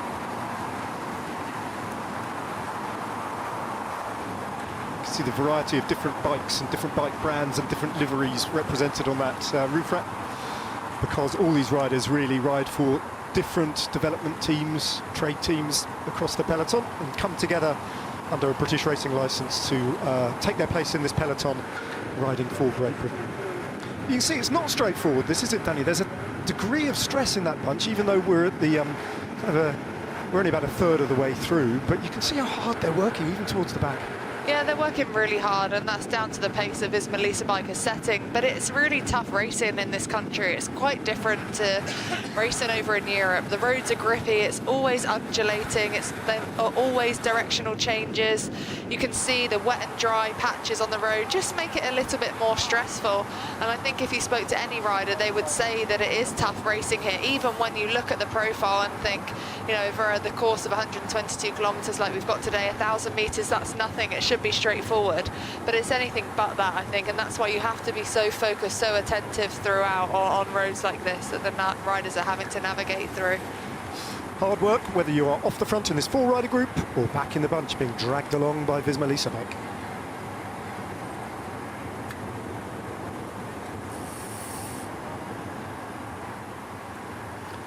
Given that the die is cast here, Danny, and that they know, as they would have known when they got up the road, that Ismailisa Bike would hold them on a very tight leash. If you were up the road in that 4-rider group, what would you be thinking? What would you be saying? What would you be communicating with your fellow escapees about how to manage this effort? Because there's only 2 hours left in this bike race, so it's a pretty short distance remaining, but there's just no point in going flat stick and burning yourself out at this point. You've got to try at least and play a little bit of a game with the peloton at this point in the race, haven't you? Yeah, you do have to somewhat measure your effort when you're in a breakaway, and generally you would get kind of one leader, one captain when you're in a break. Generally the more experienced rider that would call the shots as to how and when to put the pressure on at the front. And the rule of thumb normally in a breakaway or in a time trial actually would be to invest on the harder parts of the course, into the headwinds, up on the uphills. That's where the biggest differences can be made. So I would be trying to keep communicating with these 4 and just try and manage their effort throughout, because there's still around 2 hours, just under 2 hours of racing, so it's a long way to go to be riding flat stick on the front. They're obviously sharing that effort nicely, and they are managing to recover when they're in the wheels, but just trying to do exactly what I said then. Obviously fueling as well is really important, and it's something that I always used to forget to do when I was in a break, because you are a lot more focused on the effort in hand and you can forget to fuel, and it's so important to keep fueling in the breakaway, of course, especially in a stage race where you've got subsequent days that you're fueling for, not just the day in hand. Well, they've got about 16 kilometres to go until the first of the 2 sprints at North Hill. That comes at with 56, sorry, it's a little bit further than that, isn't it? So it's 26 kilometres to go actually until the first sprint, so fair way to go still. Chilton is having a prolonged dialogue with Casper Pedersen. Those two, and particularly Josh Chilton actually, is really in the ear of Casper Pedersen. I don't know whether he's unhappy with Pedersen missing turns. I mean, just did a big turn on the front, but there is discussion, there is communication, and by the looks of it, there's a bit of disagreement going on about how best to manage this situation. Yeah, and that always makes it really difficult if you've got riders with different intentions, perhaps. And it all depends on the composition of the riders and the teams and the ambition of the teams behind in the peloton as well. So for the Soudal Quick-Step team, obviously with Casper Pedersen being in the break, they've still got the likes of Luc Lamperti, who is going to be wanting to sprint, and then maybe Remco Evenepoel still looking at that general classification. We saw Remco doing a lot of work yesterday, didn't we, at the front of the bunch. So it might be that Casper Pedersen isn't pulling as hard as the other 3, and that Ben Chilton was just trying to motivate him to do so, because it is in their best interest to work collectively if they want the opportunity for this breakaway to stay away. But look at the time gap, it's coming down 50 seconds now, so it really is still advantage peloton, which is what we've seen for the first 3 days of this race. I often wonder in situations like this whether or not, I mean, it's been interesting to see how hard Chilton goes here. My feeling, Danny, is that possibly Chilton is trying to suggest that they ease up a little bit here and do that. Is not, doesn't appear to be as riding quite as hard as Pedersen was when he did a long turn on the front. And you look at that time gap, it's shrinking, and I wonder whether Chilton's trying to play play a few games with the peloton, because they don't want to bring that time gap down to 30 seconds. That's not something that the peloton will want to do at this point. Yeah, so maybe for the Great Britain national team, they want to try and send another rider up here to add that firepower and add that kind of another option for them as a team. But it does get dangerous, really dangerous, because if that gap does come down to that sort of 30-second mark, it's going to make it harder for Visma Lease Bike too, because they're going to have the situation there where other teams feel that they can bridge across to this gap, make this breakaway stronger, or even if it comes down to a smaller gap than that, form another breakaway with a different composition of riders, and that's where it can get really dangerous. So I would say that Visma Lease Bike will be backing off slightly, but for, maybe the Great Britain national team, that is what their motivation is here. Keep your eye on that time gap, locked in at the moment at around about 50 seconds.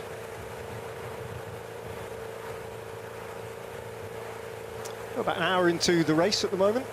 42 odd kilometres done since the flag dropped on the outskirts of Milton Keynes near Woburn Sands at kilometre 0. Passing through a feed zone as the Flanders Baloise riders in that blue, yellow and white kit, looking after the interests of the man who finished in second place, actually, Tom Cravat. So here's this ongoing dialogue at the front of the race between the very experienced Dane Casper Pedersen and the British rider Ben Chilton about how to go about. They seem to have settled whatever disagreement they had. They seem now, Danny, just reading the body language, to have decided on how to manage this situation. It's impossible to know what's being said, but they are clearly, those two riders in particular, trying to figure out how best to play what is effectively a little bit of a hopeless situation. What is being said?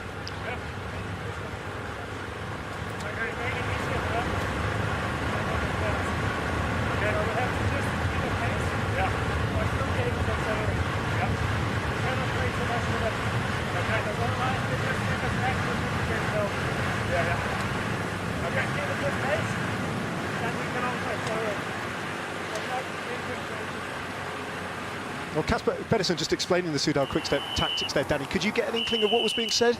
I think, hard, wasn't it? Yeah, I think to me, Casper Pedersen was offering up a little bit more experience there to Ben Chilton, just saying not to pull so hard, actually. I think he was saying kind of we can accelerate when we need to, but we need to just measure this effort, and that we can kind of almost play the game to that the peloton behind. So yeah, and the thumbs up, obviously reading into that body language, says to me that they're on the same page here. But that's exactly what I was talking about when it comes to when you're part of a breakaway. Yes, you then form a team within the race, even when you're riding for different teams, but there's normally one person that is the general, is the leader, becomes the captain of the breakaway to call the shots, whether it's the way that they're riding with the wind, how hard they're riding at specific points, and that's exactly what we saw there from Casper Pedersen.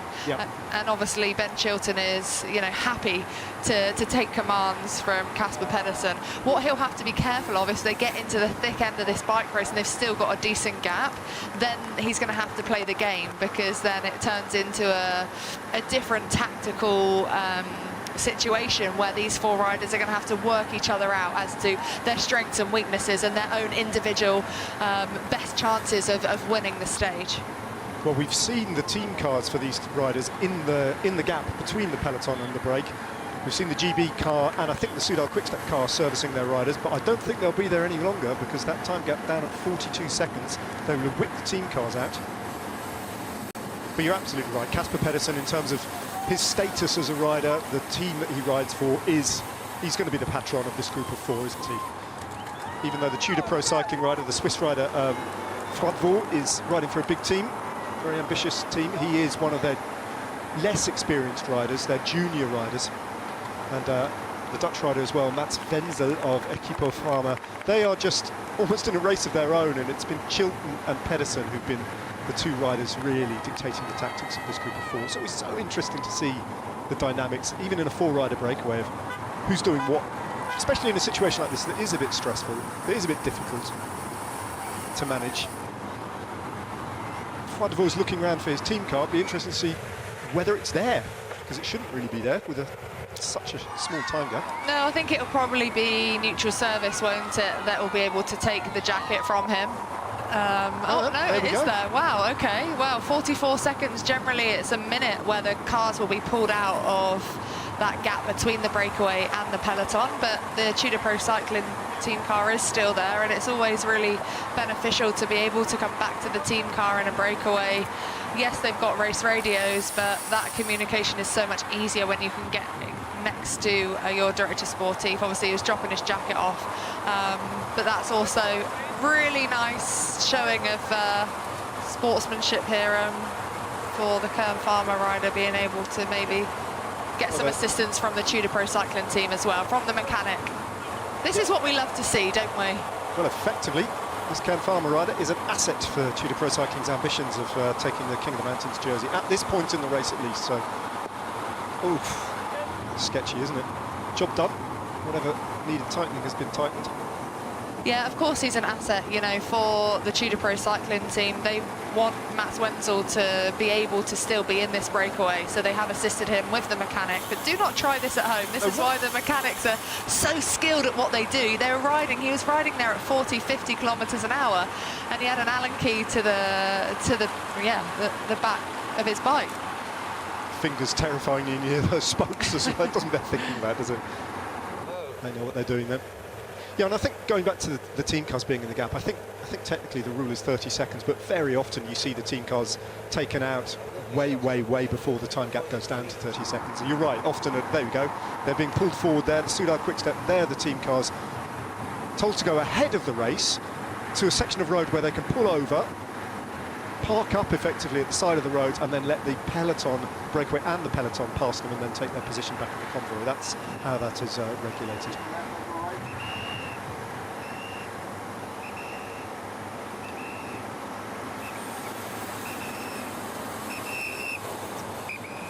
Right, 75 kilometres to go. Still got quite a long way still to go until we get to the first of the two intermediate sprints. I'm going to swap out now. Danny's going to stay in for a little bit, give Lizzie a little bit more of a breather, and I'm going to hand back over to Martin Bond.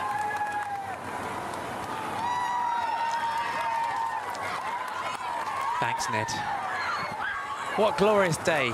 All the school kids out. I mean, we were chatting earlier on about the initiatives that have really gone on in this area in terms of sustainable travel and the bike buses, the school ride buses that they do on the way into the schools as well. So it's lovely to come to an area of the country and really sort of see how much they're embracing our sport, because I think sometimes we don't maybe see the impact of what we're doing as a sport. No, we don't, and it's actually become quite synonymous with this race. And it's something that all of the riders talk about when they're asked about the Tour of Britain, not just in the men's race, but also in the women's race. All of the school children that come out on the sides of the roads, and it's brilliant that the schools and the local councils really get behind it. And I know, you know, there'll be schools that will do a lot of education in the lead up to the race, whether it's about bike racing in general, about the Tour de France, and it really gives that insight into children who might even not know that bike racing is a thing. And I always say, you know, if you can't see it, you can't believe it. So it gives the chance for these children, these youngsters, to be able to see a bike race, and then perhaps maybe one day they will want to be part of you know, professional bike racing in the future. But yeah, I love to see it, and it gives you goosebumps when you ride past. It used to bring a tear to my eye genuinely when I was in the peloton, and it made it all worthwhile because you knew, right, kind of the impact that you could be having on these youngsters who get so excited. Like, look at them on the side of the road, it's absolutely amazing, and it will make their day. They'll go home and talk about this for a long time. But cycling as well as a sport, it as well for some youngsters who may not be, you know, may be into football or those sort of sports as well. Cycling is a different kind of sport. I mean, I started racing at 13 years old. This sport's taken me all over the world, and now into if you told my 13-year-old self that I'd be here doing this job, I would have never believed you. And that's the I've got friends all over the world, every, you know, corner of the world as well. And I think, you know, for youngsters that, you know, it's a different kind of sport. As you said, they may not even know that bike racing exists, and it can just open so many doors for them. It can, yeah, and it's not in the PE curriculum, is it? So a lot of children don't have the chance to even ride a bike, so that's why it is important. And you know, sometimes you'll see the councils get involved with cycle proficiency in school to make sure every child gets the opportunity to be able to learn how to ride and how to ride a bike safely on the road if you're a little bit older. So it's really, really important. And also the coverage, you know, that we're getting now for cycling, especially on the women's side, you know, to be able to showcase the sport is also, yeah, it's critical for that next generation. And how, as a sport, how do we take that step to become maybe a part of the curriculum? Because you would look around the world and the US for me is a growth area. You know, why, you know, when you look at NCAA sports over there in terms of American football and basketball and those kind of sports, and that would be a way as well. If you're looking at the growth of cycling, that would be an area that you would look at. But also, you and Lizzie probably came through the British system where they, I think Lizzie did, you know, they rocked up at your school and the talent team, and you did as well, and that was, look at where you went from school kids to Olympic champions. Yeah, and they don't do that anymore because I think they feel they get enough from local, you know, cycling clubs, because the sport is unrecognisable from when I was riding, and that's exactly how I got into it. I was 14 at the time. I was a sport fanatic. The British Cycling came into my school and asked us if anyone wanted to try out for the talent team. I put my hand up to miss a maths lesson, ended up getting through 3 rounds of testing, and here I am today. But that doesn't happen anymore. So there will be untapped talent, of course, but it's really difficult, isn't it, for schools, because you need a bike, you need the space to be able to get kids on bikes. But we've actually just started a kids cycling club down where I am, and that's going from strength to strength. So I think maybe just trying to look at investment into local cycling clubs and making sure children in schools know about them. I think that's the key, because I think a lot of parents wouldn't even know that cycling clubs existed in local areas. So maybe it's just getting that information out so they know what's available to them and their families. So they'll breakaway group, the gap now under a minute, and they're really not keen to let this one go far today, this breakaway. I don't think they can afford to be honest. It is a really short stage, isn't it? We're already nearly under that 70 kilometres to go mark.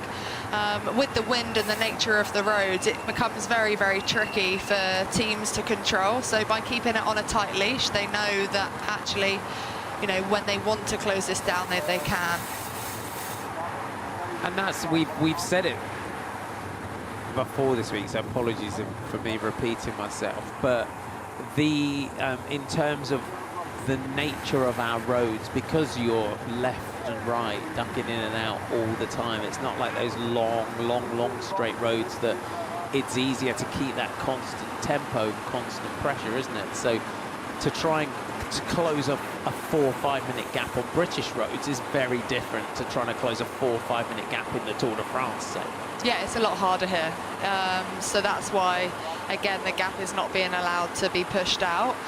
They are more conducive roads for a breakaway to be able to be kind of out of sight, out of mind, twisty, turny, kind of ups and downs throughout. You can see this by this left-hander, and in a couple of kilometres time we're going to enter this circuit.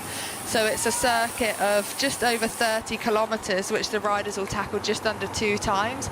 And this is where the King of the Mountains are, and both the sprint classifications. So there's a lot more points on offer today. We've only had 1 climb in the first 2 stages. Today we've got 2. It is the same climb but on the same loop.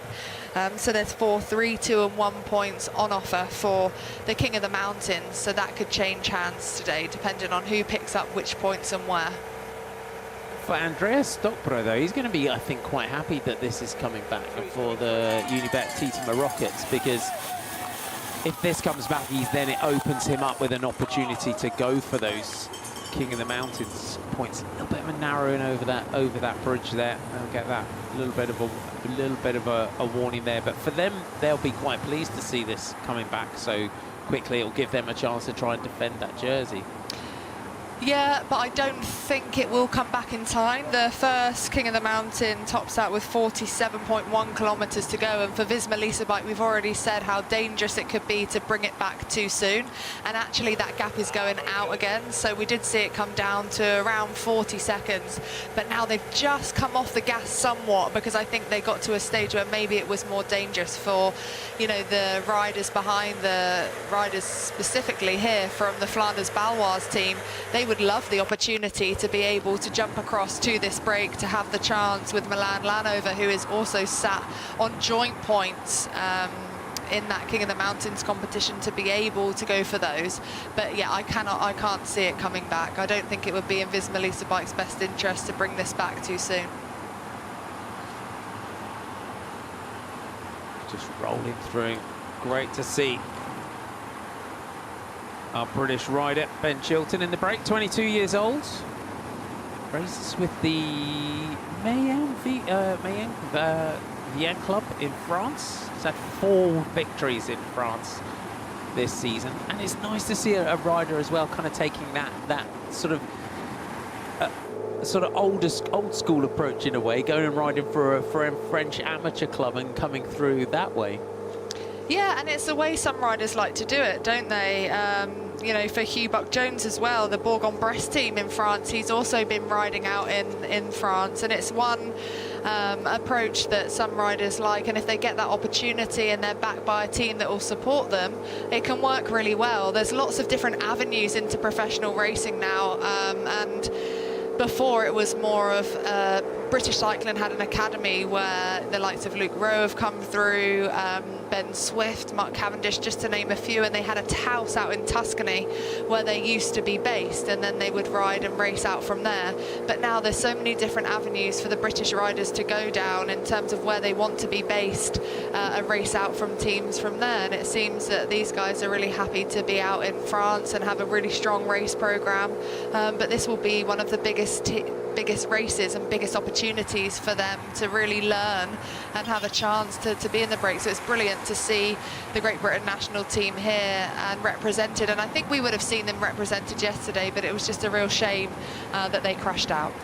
Our breakaway, the gap just going back out towards a minute, 66.7 kilometres to go.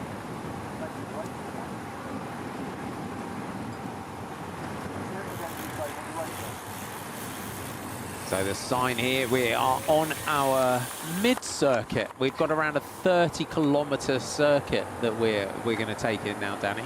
We have indeed, so it's an anti-clockwise circuit that they'll tackle again just under 2 times. And then with 12.6 kilometres to go, they'll turn right, and that's the run in then to Ampthill. And at that point, it gets really, really narrow for the next 10 kilometres. So I really do feel that there'll be a huge fright from behind. It might not necessarily just be Visma Lease Bike controlling, but actually we might have that lead-out formation from other teams, because when they do take that turn, it's going to be incredibly difficult then to be able to move up, and we only go onto bigger roads at 2 kilometres to go, so it is actually a very tricky final. It's also a headwind in that section of the race, so again it's going to be quite chaotic for a lot of teams. You can see them on the front. Visma Lease Bike for Olaf Koy, going for his 3rd straight win today. And a lot of confidence, I think, for a couple of teams in terms of Flanders Baloise and Decathlon AG2R Le Mondiale. It was such a shame, Tor Gummerstad yesterday in the front wheel puncture that he had, because I think we were all really excited to see what he could do after his stage 1 second place. But now we've also got Tom Krabbe that's up there and kind of in that same boat in a way. I'm really interested to see what he does today, and the team are fully invested behind. Yeah, they are, and so they should be, because it was a really strong showing of a performance. But I am really excited about Tor Gudmestad, because I think today's final really, really suits his attributes as a rider. If we look at that top-end power that he was able to produce for such a long time after that right-hander that we had on stage 1, I think if the team get it right with his positioning into the last couple of 100 metres, if he goes early enough, he could have a shot of taking the stage. It is a tricky final, but it's so fast. We've got like a little kick up from about 350 metres, but then from around 250 to go, it is really kind of quite steep actually downhill until it levels off with about 100 metres to go. So teams are going to have to know about that and really know to be able that they can kick really early. They're going to have to launch their sprint early if they want the chance to win, and I think Tor Gudmestad, this finish could really suit his attributes. How would you be approaching it in terms of now you've walked it and looking at your lead out and where you want to go, and looking at our sprinters? For Gudmestad, do you think he needs to sort of launch it up the climb and go long again? I think ideally you have one rider in front of you when we take that right-hand kind of sweeping turn up that kicker with about 350 to go, and then ideally you're dropped off just over the crest of that hill into the finish line, because yeah, I think you can afford to go with 250 to go over the top with the speed that you're going to gain on that downhill. It's going to be extremely hard for riders to be able to come round. Our breakaway group, you can see now, they're also in that point now where they recognise that that gap is coming back. Visma Lisa Bike are really controlling this one. 45 seconds only is the gap. You can see though they're making them work for it, because they've got 2 riders left on the front. Flanders Baloise in the white, yellow and blue colours, all lined out. They've got that white jersey. They always are one of the most aggressive teams in the race. We had Victor Vakuli and Milan Lanhover in the break on day one. But we talk about breakthrough performances and the impact that Tom Krabbe had yesterday in that sprint. You can see by the way that they're investing in that chase behind, and that's what it does. He completely surfed off everyone else yesterday and delivered himself to that second spot. And now, you know, how's he feeling? It does elevate that pressure just a touch, doesn't it? It does, but it's good pressure, isn't it? Because he would have gained a lot of confidence from that move, and I think he'll push that momentum into today's stage.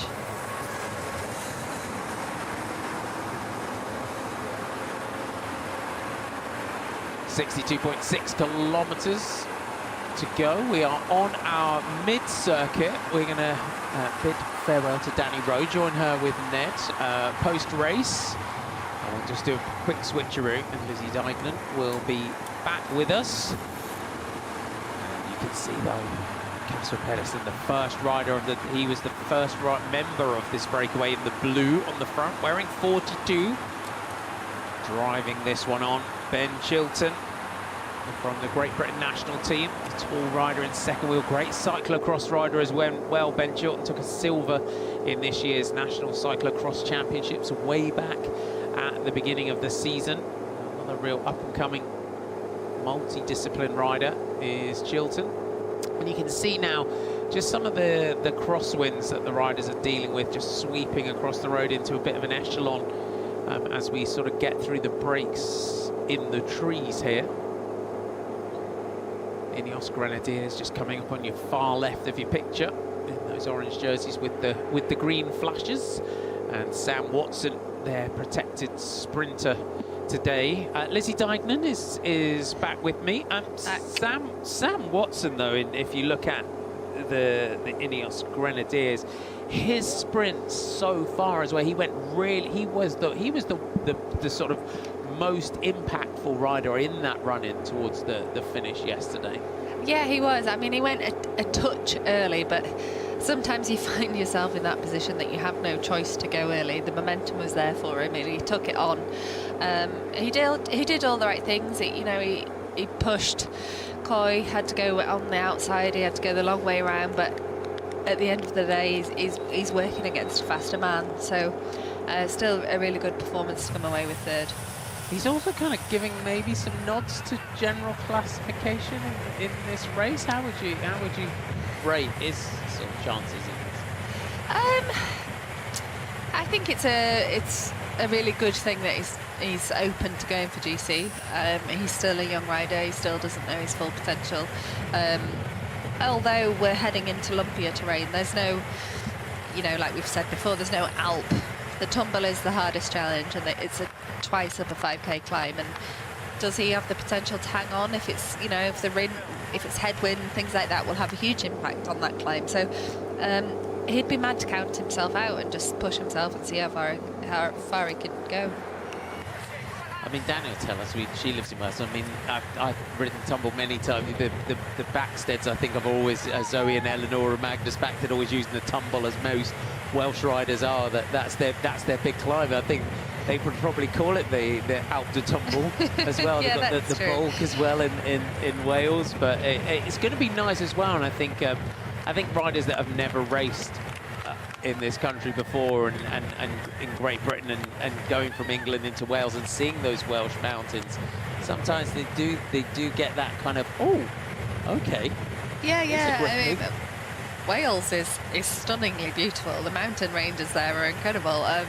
Tumble, not quite a mountain, but you're right, it's a tough climb. I rode it years and years ago, and I seem to remember it starts steeper and plateaus off. You know, so it's not a consistently really steep, hard climb. So there are moments where a rider like Sam Watson might just keep that hope and make it, you know, crawl back on a climb like that. So I think it's going to be really interesting. I really think it's kind of wide open, and it's up to your more classic sort of traditional GC climber style rider to make the most of the next few days. You want as much fatigue as you could possibly have in your rivals' legs going into a race like that. And we've got Burton Dassett's Country Park tomorrow finish, somewhere we finished in the Women's Tour of Britain, and we've been in the Men's Tour. Matthew Van der Poel winning up there when he stage wins and general classification when he won this race in 2019 as well. And I think tomorrow is that first start, isn't it, that we expect in a bit of a shaker. But it's quite a quick run into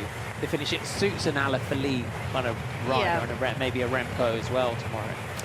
Yeah, but it'll still be an important moment for the GC to start taking shape. At the moment, we're still completely unknown, really. We've just got the sprinters at the head of the GC, so tomorrow will be the first sort of shake-up and the first possibility for GC riders to lose time as well, because it is quite a punchy finish. It might not suit a climber that you know, the tumble suits, so it's an important stage tomorrow. But yes, you can lose 30 seconds a minute on a sprint like that, can't you? Yeah, particularly if, you know, you're not good at positioning into a climb like that. It's really important as well to have good position. We are on our mid-circuit that we have on today's stage. So just a couple of K to go before the first sprint. 3, 2 and 1 bonus seconds on our intermediate sprint at North Hill Road. We're going to take that on we have 2 intermediate sprints today, so those bonus seconds, and they're going to start to become a lot more maybe highly fought over the day to come as well. Yeah, the seconds will become more and more important, especially for faster riders who are thinking about going for the GC. At the moment, we haven't really seen them contended. And I don't, you know, today even, I'm not sure we will. You know, they haven't closed it in time to get those points, so it's clearly still not a priority. Casper Pedersen just keeping the Shimano neutral service car busy here, and they have been really busy over the first couple of days of the Shimano neutral service team. Yeah, he's just handing off a jacket there, making sure that he's carrying as little as possible. He's clearly confident that the rain isn't coming back, so. 1 kilometre to go to our first intermediate sprint of the day. North Hill Road, 56.6 kilometres to go is the line, and our breakaway group, Robin Faudevois of Tudor Pro Cycling on the back here in the black jersey. Ben Chilton second from the front for the Great Britain national team. Third from the back here in the blue is Casper Pedersen, and then in that mint green colours of Equipo Kern Farmer is Mats Wenzel, the Luxembourg rider. So we'll see if how they take this one. Casper Pedersen 100th at 3 minutes and 5 seconds. Faudevois 25th at 20 seconds. Matt Spenzel 70th at 20 seconds. And Ben Chilton's 39th at 20 seconds. So you would say 3 of them might want some seconds over Pedersen? Yeah, they may well do. But you can see that they're all still, you know, within a kilometre to go into the sprint. They're still all committed to turning. Nobody pulled off early. Nobody messed around at the back. So it looks like they're pretty committed to just putting their heads down and maintaining this gap for as long as possible. Yeah, there may be a little flurry as we get to the line. It is 4 against 2 in this one. Chilton out of the saddle on the back. They see that line just ahead of them. It is a slight rise up to the line. Matt Spenzel has a look around, so it's going to be a short sprint. Matt Spenzel of Equipo Kern Pharma goes for the sprint, and he takes it. Spenzel ahead of Chilton with Wodewo, who's there as well. And just to, as we go through, just explain in terms of why we don't see mass sprints from a breakaway like this. Because the priority here is to maintain the momentum of the breakaway. Seconds are not important to these guys on GC. We don't have any GC riders in this group. So, you know, sometimes you might be in a position where you can take a jersey and then you do it, but it just doesn't make sense for them to waste the energy on sprinting. You just want to keep that fluidity of the break going. Great crowds out here on North Hill Road. So we're just by the Cowshed Cafe, run by Cyclists for Cyclists. That's where we've got our sprint up there. Cyclists love coffee and cake, basically. That's why we've got a sprint outside of the Cowshed Cafe, and I'm sure that's a regular sprint spot for everyone out on their training rides. So we've got 55.9 kilometers to go. The gap is holding around 45 seconds.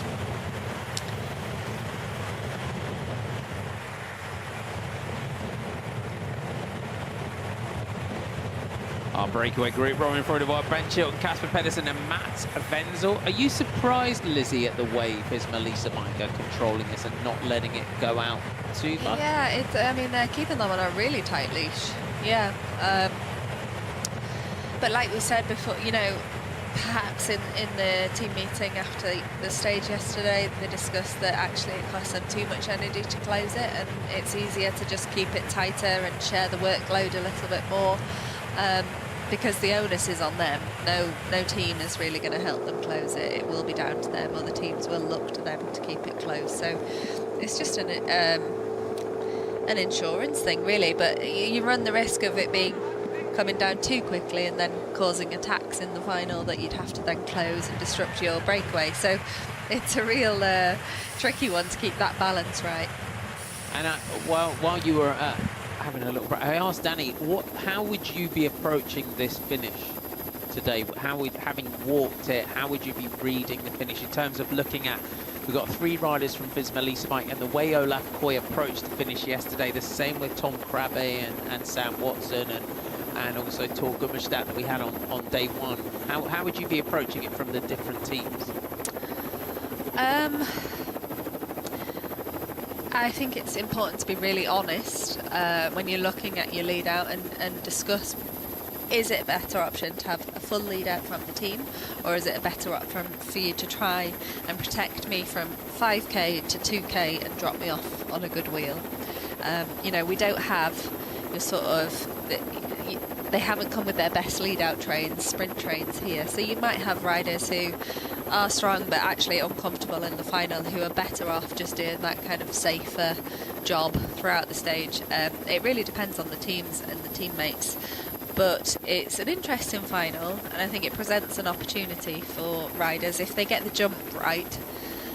You know, there's this sort of little climb essentially with just over 300 metres to go. You turn right into this sort of chicane, up over a climb, and then it's downhill and flat into the finish, so it's very fast. But if you're lucky enough to get the gap at the right time, if you jump them, maybe try and anticipate, you know, a move ahead of Koy, I think that would be your best option. Result of our intermediate sprint, Matt Spenzel takes it ahead of Ben Chilton and Robin Cordovar, with Casper Pedersen taking the points out of the breakaway, and Lo Van Bell on the front of the peloton takes the 1 point. Lloyd on the front now for Team Visma Lisa bike. Olaf Koy as well is also an interesting sprinter when you look at yesterday. He's very good also. He doesn't need to be dropped off clearly with 200 metres to go. He can also, he's very good at finding his own way. Yeah, which he'll need to do in this final. I think it will be quite hectic. You know, we had a look at it, it's narrow. There's a lot of white lines on the road, particularly on kind of the exit of corners. So it's quite tricky, and you need to be in a good position, and you need to be able to have the confidence to launch at the right time. It's not just a straightforward sprint like we were expecting, having looked at it. So yeah, you need to be flexible, I think, in the final to see where the moves, where the momentum of the trains are going, and he's obviously very good at that. And the team back up, the soigneurs and the Finnish crew from the team, they'll also have been out, had a look, sort of fed that information back, because it does look like that sort of finish as well. If you're brave and you go long, you could just pull off that surprise, couldn't you? Yeah, if you get caught on the inside of a corner in that final, then your momentum is totally gone. You're going to have to brake, and you're not going to be able to use that momentum to climb up that final sort of drag before the descent to the finish. So timing is massive on this one. Similar as we had on day one. Time it perfectly. Olaf Koy doing that on the opening stage. The sun is out now. The riders starting under the rainy skies earlier on today.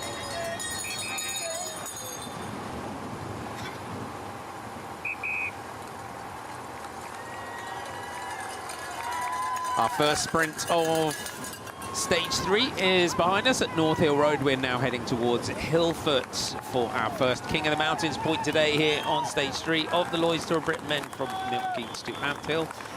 122.8 kilometres today, and our breakaway group contains Robin Flodoval from Tudor Pro Cycling, Ben Chilton from the Great Britain national team, Casper Pedersen of the Soudal Quickstep team, Mats Vendel, the Keepo Kern Farmer. It was Mats Wenzel that took the bonus seconds and maximum points ahead of Ben Chilton, with Flodoval taking third. Pedersen and Van Bell sweeping up the points, because we have 3 riders on bonus seconds and 5 riders who take points towards these red switch.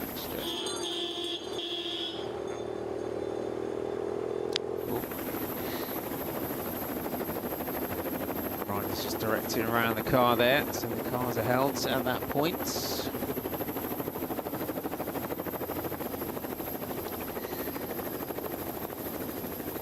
Grenadiers just on the right, moving up our British champions jersey. Sam Watson just out of shot here. So the Team Flanders Baloise, a different day for them, so it's been breakaways so far. So they're very much as well, if anyone's not familiar with Flanders Baloise, they're very much a development team. Yeah. They bring riders in and they feed them up to the highest level. They're the as the name suggests, it's a development team for the riders from Flanders. Yeah, I mean, and you know, you've got Tom Krabbe and Milan Lanhova, who've got most of their results in Belgium. They clearly have a very heavy Belgium race programme, but it's an incredible place to sort of do your apprenticeship in cycling, and that team has provided opportunities to young Belgium riders for years, and it's great to see them having a great race here and changing their tactics. I think coming into this race, perhaps they felt like underdogs, and that's why we saw that sort of breakaway tactic in the beginning, but quite rightly they've changed their tactic. You know, they were second yesterday. They've got the young riders jersey, so they're here for results, not just for experience and getting in breakaways. It's more about backing themselves, I think, for the final today. And what we're seeing from them is very much their kind of remit. It's if you prove yourself, then they will get behind you, and they're very good at doing this in terms of just switching up. And they say, today, this is what we're going to do. We're going to work on the lead out. We're just seeing some great airship hangers here from the helicopter shot. So they're massive. They're huge. I mean, airships were pretty massive back in the, that's impressive to see. Great to see them along the route. But in terms of Flanders Baloise, this is what they're really, really good at in what we're seeing from them today it's right, okay, today this is, and it is that development thing as well, isn't it? It's working on, okay, learning to be a lead out rider and learning to organise a lead out. Yes, I mean, it's really important that teams like this aren't lost along the way, because they are a stepping stone, like you say. It's a place to learn, a place to do your apprenticeship in cycling. Belgium's a brilliant country for that. I mean, the race programme in Belgium is vast and diverse. You know, you've got the Flanders Fields, the Ardennes. It's a brilliant place to do your apprenticeship in cycling. That team does a great job of developing young riders. Just going back to the Cardington hangars, because I didn't quite get my notes quickly enough for those, so my apologies if you're interested in that. The sheds are listed buildings, and they're now Cardington Studios. So if you like your films, Batman is filmed here because it offers 180-foot floor to the top of the roof pitch and 820 feet clear span. So Christopher Nolan's Batman films, the original Star Wars films, and Chitty Chitty Bang Bang are amongst the films that were shot at the Cardington hangars. So that's where... There you go. There you go. There so you go. apologies, I didn't quite get to my notes quick, and I know a lot of you watching love all the sights and that we go past in cycling. Well, if you look at the landscape now on this shot, given the fact that we're 2 kilometres away from the King of the Mountains, I think we know what to expect from this climb coming up. It's not going to be too challenging for the riders. It's 700 metres at 5.2% is our climb today. Yeah. But it's an opportunity as well, because we look around our breakaway. On these sort of stages, if you're not a mountain goat, it's a career highlight. If at some point in your career you manage to get the King or the Queen of the Mountains jersey, even once in your career. Yeah, absolutely. It's a chance to be on the podium, to represent your sponsors. You can see here we have the start of the KOM sign. So we are on to the climb. Hillfoot, our first King of the Mountains of the day, is a Category 3 climb, 700 metres. It averages 5.2%. Who is going to get the points at the top? 4.32 and 1 point on offer. There is an opportunity for someone to take the King of the Mountains jersey here if they manage to get both of the climbs. The breakaway are keen here, as we did in our sprint, to keep that kind of continuity of pace, because their gap is just yo-yoing and it's just under a minute. You can see the flags. Yeah, there's a strong crosswind there. So again, it's a shame that we have these tree walls, because if this was an exposed section, then it would be quite grippy, in fact, because it is hard. Often TV doesn't quite do it justice. It is a harder gradient than it looks like. So yeah, it's a shame that they're so sheltered, because it's not posing much of a challenge to them at the moment. Ben Chilton pedals through to the front. Casper Pedersen maybe lining up, maybe for an effort on the rider out of the saddle in the blue, third in line here. So the 2 riders at the top of the King of the Mountains classification are tied on 4 points. So there is the opportunity, as we've said, to take over in that King of the Mountains jersey from Andreas Stockbro. Chilton's still there. They're not quite lining this up. Mats Wenzel of Equipo Kern Farmer looks like the rider that does maybe want to give it a go. Foidevo goes for Tudor Pro Cycling. Comes through, takes that one. Late acceleration, a little cheeky move there. Cheeky move there, yeah. I think he got excited by the crowd and thought, go on, why not? That's what it looked like to me. I think Chilton thought he had that one in the bag there. Little cheeky sprint late on there from Robin Foidevo. Let's have a look at that at the top. Impressive seated acceleration from the Tudor Pro Cycling man on the back. Yeah. Yeah. Oh, did he do it? We'll see. Ben Chilton also gave it a little nudge at the top there. Yeah. See, he just caught a glimpse of him in time here. See, Foidevo sees that line ahead of him. Seated acceleration. Chilton looks. No, he didn't get it. Chilton got it, I think. It's like Chilton might have taken that one. So he'll be wise to that on the next one. If he wants the King of the Mountains jersey, he'll go for it. Yeah, you're right. Yep.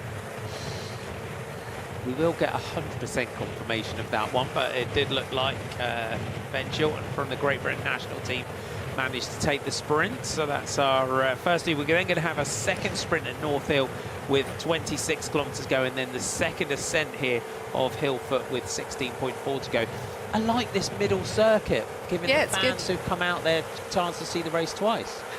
Yeah, I always like a circuit in a race. I think I agree with you. You know, the fans get to see it twice, the riders get to see it twice. You know, potentially look for a launching pad for a good attack. And yeah, it was interesting though. I just saw Remco up at the front for the first time today. Maybe doing less intervals than yesterday. Yeah, he was getting. If you weren't with us yesterday, Remco Evenepoel was on the front quite a bit yesterday. It did look like a classic case of, okay, I've got to do a 5-minute effort and a 10-minute effort today. Yes. And for anyone that's not a cyclist or doesn't train with a power meter, you have to do all these different type of efforts within your training, don't you, for your coaches, even more so now. Yeah. I mean, it's everything is data driven now, so often, you know, riders will be able to look at a race yesterday. Their coaches will analyse the race yesterday. They'll be able to work out the training load of yesterday. And, you know, we're talking about Remco now. He's got big goals on the horizon, World Championships. He needs to be having hard days on his bike. And potentially yesterday and the day before, both 2 sprint days, a concern could be, you know, not training hard enough, not racing hard enough. But that's also something that you can't totally analyse. You can't completely. There's no data, I think, to really account for the stress, the load of a race. It is different to training. You are doing all these sort of micro accelerations all the time, which are tiring in their own way and different to training. Because there are some riders that just like they just like to train. Yeah. And there's the other riders. I'd say you probably fall into that category who would prefer to race themselves to top form. Yes, definitely. Yeah, I much preferred racing. I always struggled with training, and like you say, there are riders who I think would love to just be professional trainers. But the whole point of it for me was always about being in the game and racing.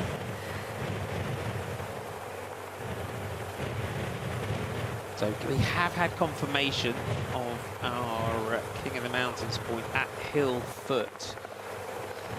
It was our order that we thought for the Great Britain national team rider, so you'll want to try and take that one next time. We're starting now, Lizzie, though, to see a lot more teams wanting to get involved and starting to get themselves up towards the front here. Yeah, GB national team are doing a good job there as well, holding their own up against those World Tour teams. There's definitely seems to be a little bit more jostling for position. And for them, that'll be an objective in the breakaway all day. We knew that they had the word yesterday that they needed to get the break. Unfortunately, they both crashed out of the break. Confirmation of Hillfoot's Hill Sprint, stage 3 here of the Tour of Britain men. Ben Chilton takes it from Ruben Fordavo with Mads Wenzel and Casper Pedersen, 4, 3, 2 and 1 points. We have one more King of the Mountains to come today.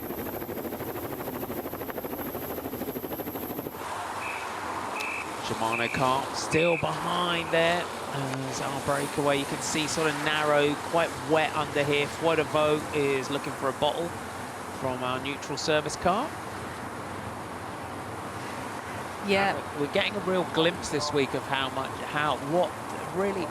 much of a role they play in these races, the neutral car. Yeah, often, you know, we see breakaways are supported by their own team cars, but in this race there is only one following team car. A lot of races there are 2. Here we only have 1.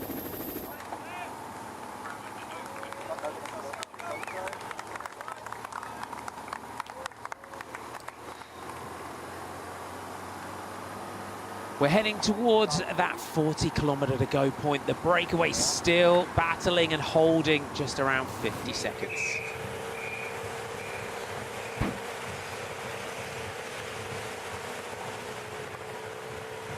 Picnic Postenel on your left in the orange and blue colours, keeping up. We saw Oscar Onley trying to sneak into the early break like a little stealth ninja, but they were wise to Onley getting up there. It's good to see them getting in on the action on the left. So we're now with inside 40 kilometres to go now we start to get into that protect the GC riders, keep them up there, make sure they're there if someone like Remco decides to mix things up on today's stage?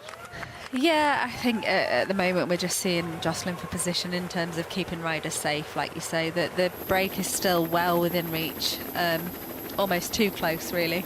Potential of riders jumping across or doing something in the final. So it's still important, I think, for Visma to just maintain this gap for a little bit longer. As someone that always liked attacking and being in a breakaway, if a gap comes back to 30 seconds, are you in that position where you're like, right, let's have it? Is that a sort of gap when you get to 30 seconds where you feel it's jumpable quite quickly? Yeah, I mean, it depends on the makeup of the breakaway, you know, and also it's, you know, the best tactic is when you know you've got a rider in front from your team and you've got a teammate up front and it becomes jumpable, then that's a whole different game started again. So yes, I would always be up for changing the tactics and being up for an attack, yeah. And again, as a team, I suppose, if you've got a rider up there and you think, right, I'm going to jump this, it means that they can then turn around on the break and go, okay, I'm not going to work now because I've got a teammate coming across. Yeah, absolutely. You're always better to have options up front and options behind, so you can both, you double bluff it, you know, in the back you're saying, no, I've got a rider in front, and in the front they're saying, no, I've got a fast sprinter behind. So yeah, it's always about game playing. And just through the waste zone there, so if you're watching cycling for the first time, don't panic, you see the green zone finish sign there. So that is the zone where riders, because they've got so many wrappers and sometimes they're bottles as well, if they want to get rid of them, we have these green zones along the route, and it just makes the clearing up of that sort of item, the organisers can then just sweep it all up and collect it all up. Yeah, they've changed the rules recently, so you're not allowed to just throw your bottle off at any point, but quite rightly. So there are these zones where it's important to try and get rid of it. You know, the leaders, if they're given a new bottle, often they will give their empty bottle to a domestique to carry until that green zone moment. So often you see domestiques opening their jerseys and, you know, loads of stuff falls out.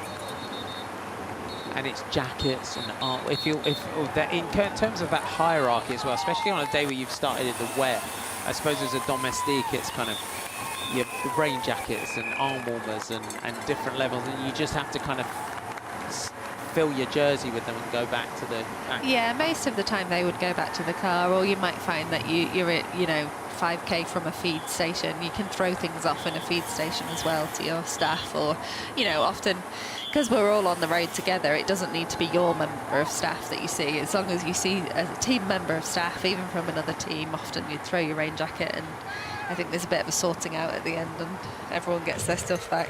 It's a bit like lost property, isn't it? You It kind of is get very to the end much, of the yeah. stage and all the Swannies are like, right, I got 3 jackets of yours and 3 jackets of yours, and it all kind of comes back. Yeah, I mean, I caught up with some of my friends there from Lidl Trek, some of them working, and the staff were just saying this weather is annoying, and I'd forgotten, you know, on the other side of it, the staff have to work so much harder on rainy days. There's so much more washing that needs to be done. The mechanics have to wash the cars and team bikes every day. It just makes things a little bit harder than they need to be when it's raining. Because riders don't wash their own kit. Let's face that. If you ever walk around a team hotel, you'll see all the little net bags outside the doors, and all the kit is in the bags. Yeah, it's a very well-run system. You have your wash bag, you chuck it out of the window, often down into the car park, and you get it back at dinner. Amazing. Yeah, it's great. What service. It is What incredible. a service, What yeah. a service.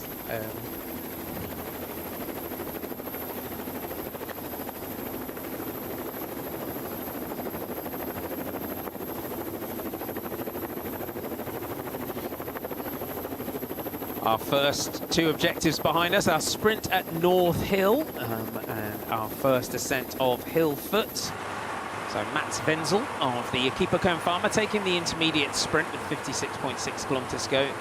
Ben Chilton of the Great Britain national team taking the 4 points at the top of Hillfoot. Our breakaway group contains this rider here, Casper Pedersen of the Soudal Quick-Step team. He was the rider that started the breakaway. did have a bit of a mechanical earlier on, but managed to just stay on the back of the breakaway while the team car made it up to them. This is Ben Chilton of the Great Britain national team, based in France. Robin Frodevois is the Tudor Pro cycling rider in the black, and then Mats Wenzel of Equipo Kern Pharma. We look from the helicopter shot here, the Great Britain national team taking the left-hand side of the road here. The team of our leader, Olaf Koy, who's in our green jersey as the overall leader. His team are all in yellow, the Bees, as they call themselves, Team Visma, Lisa Bike. And going into the day, Olaf Koy leading Team Flanders Baloise's Tom Krabbe by 14 seconds. Sam Watson of the Ineos Grenadiers, he's third at 16 seconds, level with Hugo Hofstetter. Andreas Stockbro fifth at 17 seconds for the Unibet Titema Rockets. Milan Lanhova, also of the Flanders Baloise team, he's on sixth, also at 17 seconds. Josh Goliker of Great Britain national team, he's 18 seconds in seventh. Baptista Vierstroffer of Lotto was in our break yesterday, he's eighth at 18 seconds. And then we go to Alberto Dianese at 20 seconds in ninth, and Rory Townsend of the Q38.5 team on the 10th place. So that is where we are. So lots of Q36.5. Sorry, I get my numbers wrong. Apologies to Q36.5. I was never very good at numbers and maths, so my apologies to the team. Join the club. Too many numbers in there. Yep. For me, apologies. 35 seconds. So Pedersen, Frodevois, Ventel and Chilton, and their commitment to this one, to staying away. They have hit the pressure again in terms of trying to. It's going to be easier. It's going to be a tough ask to stay away, but giving it the best here. Yeah, they are. You know, they've all committed to it. It's important for their sponsors. You know, we've had their sponsors on our TV screens for almost 100 kilometres. You know, it is a valuable thing to do. And again, we've said before, anything can happen in cycling. You know, they aren't going to win if they wait for the bunch sprint, so they might as well have a go as well. I think, you know, we're talking about the bonus seconds, and Tom Krabbe technically today only been at 14 seconds. If he did go for the bonus sprint and he went for the win, and Koy for some reason had a mishap, then, you know, the leader's jersey is attainable, but the likelihood of that happening is so minuscule that actually they've decided as a team it's far better for Tom Krabbe to just pin his hopes on the final sprint. Sometimes you have to decide what it's worth in terms of, sometimes the bonus sprints, you use it as a practice for your lead out. We've done that in previous races just to kind of nail any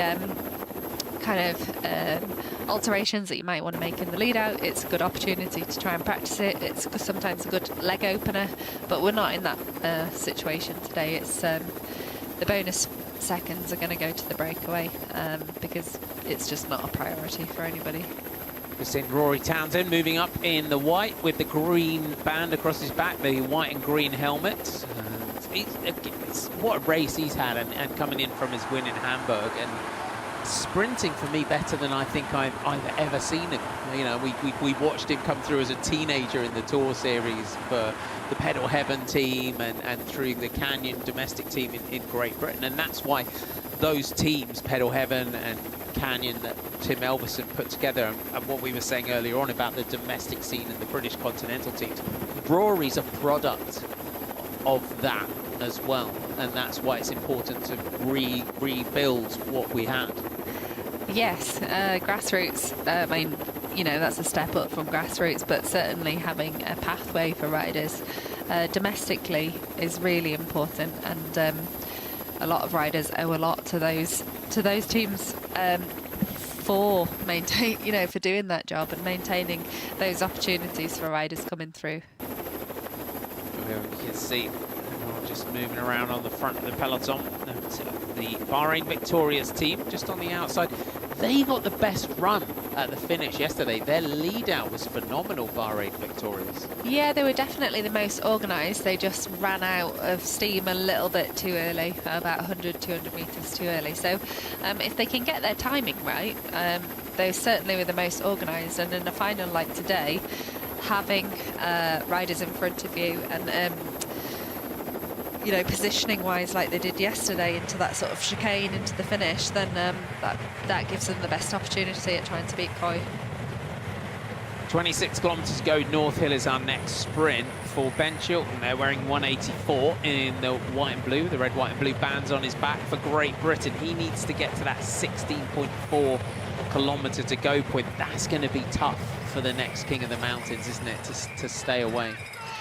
Yeah, it is. Particularly as they're at the point now where they've been out all day and they've been on, you know, kept on such a tight leash. But again, is it in the interest of Vismeli Savite to close it before that climb? Probably not. So, you know, I think there is hope for him there. Because our general rule of thumb, and as a as a team, you're looking 10k to go is that sort of perfect. You know, it's as near as perfect that you can get in terms of trying to prevent everyone from jumping around and fresh attacks and that kind of thing, isn't it? So 16k to go is still, as you said, it's quite far out, which is why it's interesting that we're sitting here at just over 30 seconds already. Yeah, and I would even say in this race, with the kind of roads that we have, with the smaller peloton, that 10k is still even a bit far out, really, to be. You know, they've got the firepower in the peloton to close that gap, so they can afford, I think, to leave it as late as possible, and in that way have more control. And also, if you're in that breakaway, we saw Robin Fordavo there going for it as well. If you're one of those two riders, it's also, if it's getting really, really close, is that last ditch effort, isn't it, to try and stay away if you can. Yeah, absolutely. They've got nothing to lose at that point. So if you weren't with us yesterday, our order at the finish, just so that you know who, if this does come down to a bunch sprint, which everything is screaming bunch sprint to us today. So Olaf Koy taking it ahead of Tom Krabbe, Sam Watson third yesterday, Matej Govakar, who is the Bahrain Victoria sprinter, he was fourth. Rory Townsend fifth, Marcus Stenger of the Equipo Confirma, teammate of Matt Spenzel here, he came in sixth. We had Luke Lamperti, who also got a phenomenal run at that sprint yesterday. He came up on the sort of, he was second on the wheel of Sam Watson in that lead out yesterday. Alberto Dainese was eighth, Noah Isidore was ninth, and Davide Bomboy of the Tita Rockets was in 10th place. On the opening day, if you weren't with us for that, we had Olaf Koy, who just managed to overtake Tor Gummerstadt of the Decathlon HU2R Le Mondial team on day one, after Gummerstadt had just taken off like he was given the Tatema rockets. It was like he came through like he'd been fired from a rocket. Tor Gummerstadt on the open day. Hugo Hofstetter was third. Tim Torden-Tutenberg was fourth. We didn't really see Tim yesterday in that sprint, did we, for the Lidl Trek? I think what happened there was they had quite a few riders crash Lidl Trek, so they were sort of on the back foot, and he didn't even contest the sprint. Looking at the results, you can see that the top 10 on both days really are pretty similar. They're just changing positions around, all behind Coy, aren't they? So yeah, because we also had Alexander Kristoff in 8th on stage 1, and Jules Hesters was up there as well on stage 1. And all of us who would love to see Alexander Kristoff, who's sitting on 98 career victories. Oh. At the moment, I mean, it's agonising for Alexander, isn't it, to be that close to the century, and still be sort of getting to that. Well, he can't retire until he does, can he? So he'll have to keep going. And it's looking around those races, isn't it? Where can you go? Where can you get those final two UCI victories? It's going to be to China, isn't it? Yeah, absolutely. If he doesn't get anything here, it'll be off to... But that, to me, you know, talking about that puts into perspective just what an achievement like Cav did. You know, being so desperate for that final Tour de France victory. He wasn't going to China for results. He was still going to the very top of the sport, to the biggest stage in the world, and he pulled it off, which is just, yeah, phenomenal. And Alexander Kristoff, you look, what a career. 38, he's 38 now, 98 career victories. He's had a win this year. He took stage in Norway, but four Tour de France stage wins, Tour of Flanders, Milan-San Remo, just to name a few of the almost 100 wins in his career. Yeah, he's had a very, very impressive career and a really respected rider as well, you know. And it's really good to see him finishing his career at Uno X as well, you know, a team where he clearly feels at home. Alexander Kristoff, though, is another rider we hope will stay within the sport, because I think looking at the rider he has been, he's got so much to offer within the sport. So hopefully you know, when he does eventually hang up the wheels, that he stays with the Uno X. Yeah. And his younger brother's riding as well, as a pro as well. So it's a very different rider, I think he says he is to Alexander. 45 seconds, they're squeezing it back out again, our breakaway. Yeah, it's not consistent, is it, really? It's sort of hovering, sometimes as low as 30 seconds, and then back up to a minute. So I think it's clearly that Visma Lease Bike are trying to manage that effort, and as soon as it gets too close, they back off again. But the trouble is, if you're trying to maintain your position within the group, and you see here that you've got, you know, British national team, he is actually pushing the pace here. You can see that his bike is a little bit further ahead of the rest of the peloton, and Jumbo-Visma bike might be forced into a position where, to keep their position at the front of the group, actually they want to go a bit harder than they want to, because people are jostling for position. So that can be sometimes difficult to manage when it's narrow roads, people are wanting to keep their GC guys safe. It sometimes propels the peloton faster than actually they're intending it to. And it's this point as well where you're starting to build into that lead out, where it's, you know, we see Visma Lease Bike do it so well. And Ineos Grenadiers, it's that this is my road. We're staying on the right. This is my road. No one else is taking this from us. Yeah, it's about marking your territory now. We're inside 30 kilometers to go, and you're right, it does kind of organically, the tension kind of builds a little bit, and because of that the speed goes up. So they're all beaten as well, collecting themselves, organising themselves behind. Good to see everyone's out, enjoying the race coming past. Yeah, impressive to see a barbecue there. We're down here as well. We're here at the Ampthill Rugby Club at the finish as well. They've been out. They've got the barbecues out for everyone. They're doing all that kind of stuff as well. Yeah, so there's a brilliant finish village as well. They've done a really good job there with some of the sponsors as well. So it looks like a bit of a party atmosphere outside, which is nice. Nice the sun has turned up for them. It is. Hopefully that it stays out all the way in towards the finish. We're looking for our next sprint. So 3, 2 and 1 seconds, and you can see the visible acceleration from our breakaway quartet.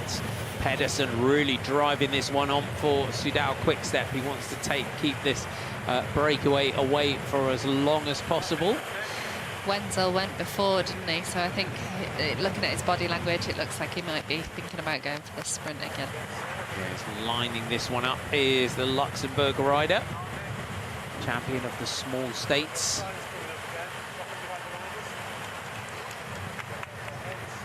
Chilton on the front into our intermediate sprint. 1 kilometre to go to North Hill for the second sprint of the day. The line comes with 26 kilometres to go. And on our first sprint, it was Mats Wenzel from Chilton and Poitvaux. So the pace definitely on this time. It will give it, they'll just give it a, if Mats Wenzel wants to go for this, it will just give that subtle little nudge just a little bit closer to the line this time. Yeah, I think, you know, he has to be mindful as well that he doesn't go too early and separate the group too much, because every bit of momentum at the moment counts. We see the gap going up to a minute again, so it's interesting what's going on behind. I think you're right. I think they've pushed on in front rather than anybody backing off in the back. Poitvaux here in the back here for Tudor Pro Cycling. His teammate Matteo Trentin was one of the riders that was also trying to get into the break early on in the day with the early attacks that we had, but such a big name rider, and everyone knows the danger of letting Matteo Trentin go up the road There's a breakaway a lot of the time. He's going to stay away to the finish. Mats Wenzel out of the saddle on the back here. We sense that he's going to try and line this one up. Pedersen on the back. Chilton maybe wants a few bonus seconds, but Mats Wenzel goes down the right, has a glance back. And it's also goes through, takes 3 bonus seconds. Does the young Luxembourg rider. So he does that, just that little subtle acceleration, because you can lose 10 seconds on a sprint. By the time you all go through, all separate, all come back together, when the gap's yo-yoing around a minute, you could, it could be the difference between staying away and not. Yeah, and I think the fact that, you know, we're on a circuit here, there was they've sort of had that dress rehearsal of that exact moment before. There was a bit of an acceptance there that he was going to go for that. He went a lot later. The gap was a lot smaller, and they've regrouped really quickly and able to push on already, so that's good. 4. Ben Chilton in second wheel. He will now want this to stay away, and it's looking more likely that it will stay away now over the next KOM point. Yeah, hopefully. That would be good news for him. And like you say, now he knows to be wary, and if he wants to go for it, he has to go for it. Because that could as well, that might be there, that for him, essentially, when you look at this and the way this stage has played out so far, for him, that's his finish line. Yeah. Almost in a way today.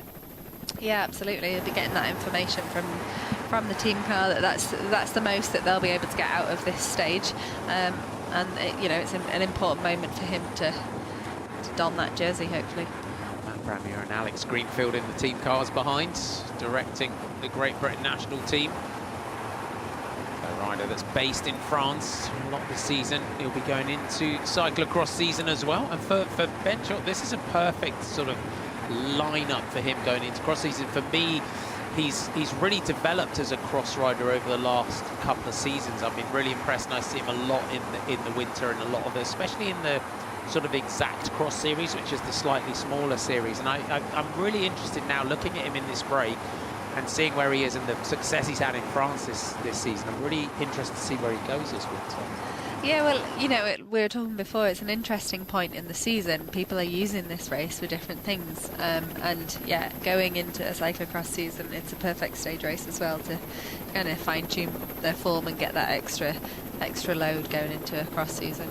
Yeah, good amount of Ks in the legs. 886.2 kilometres, 9,595 metres of elevation over the course of our 6 stages.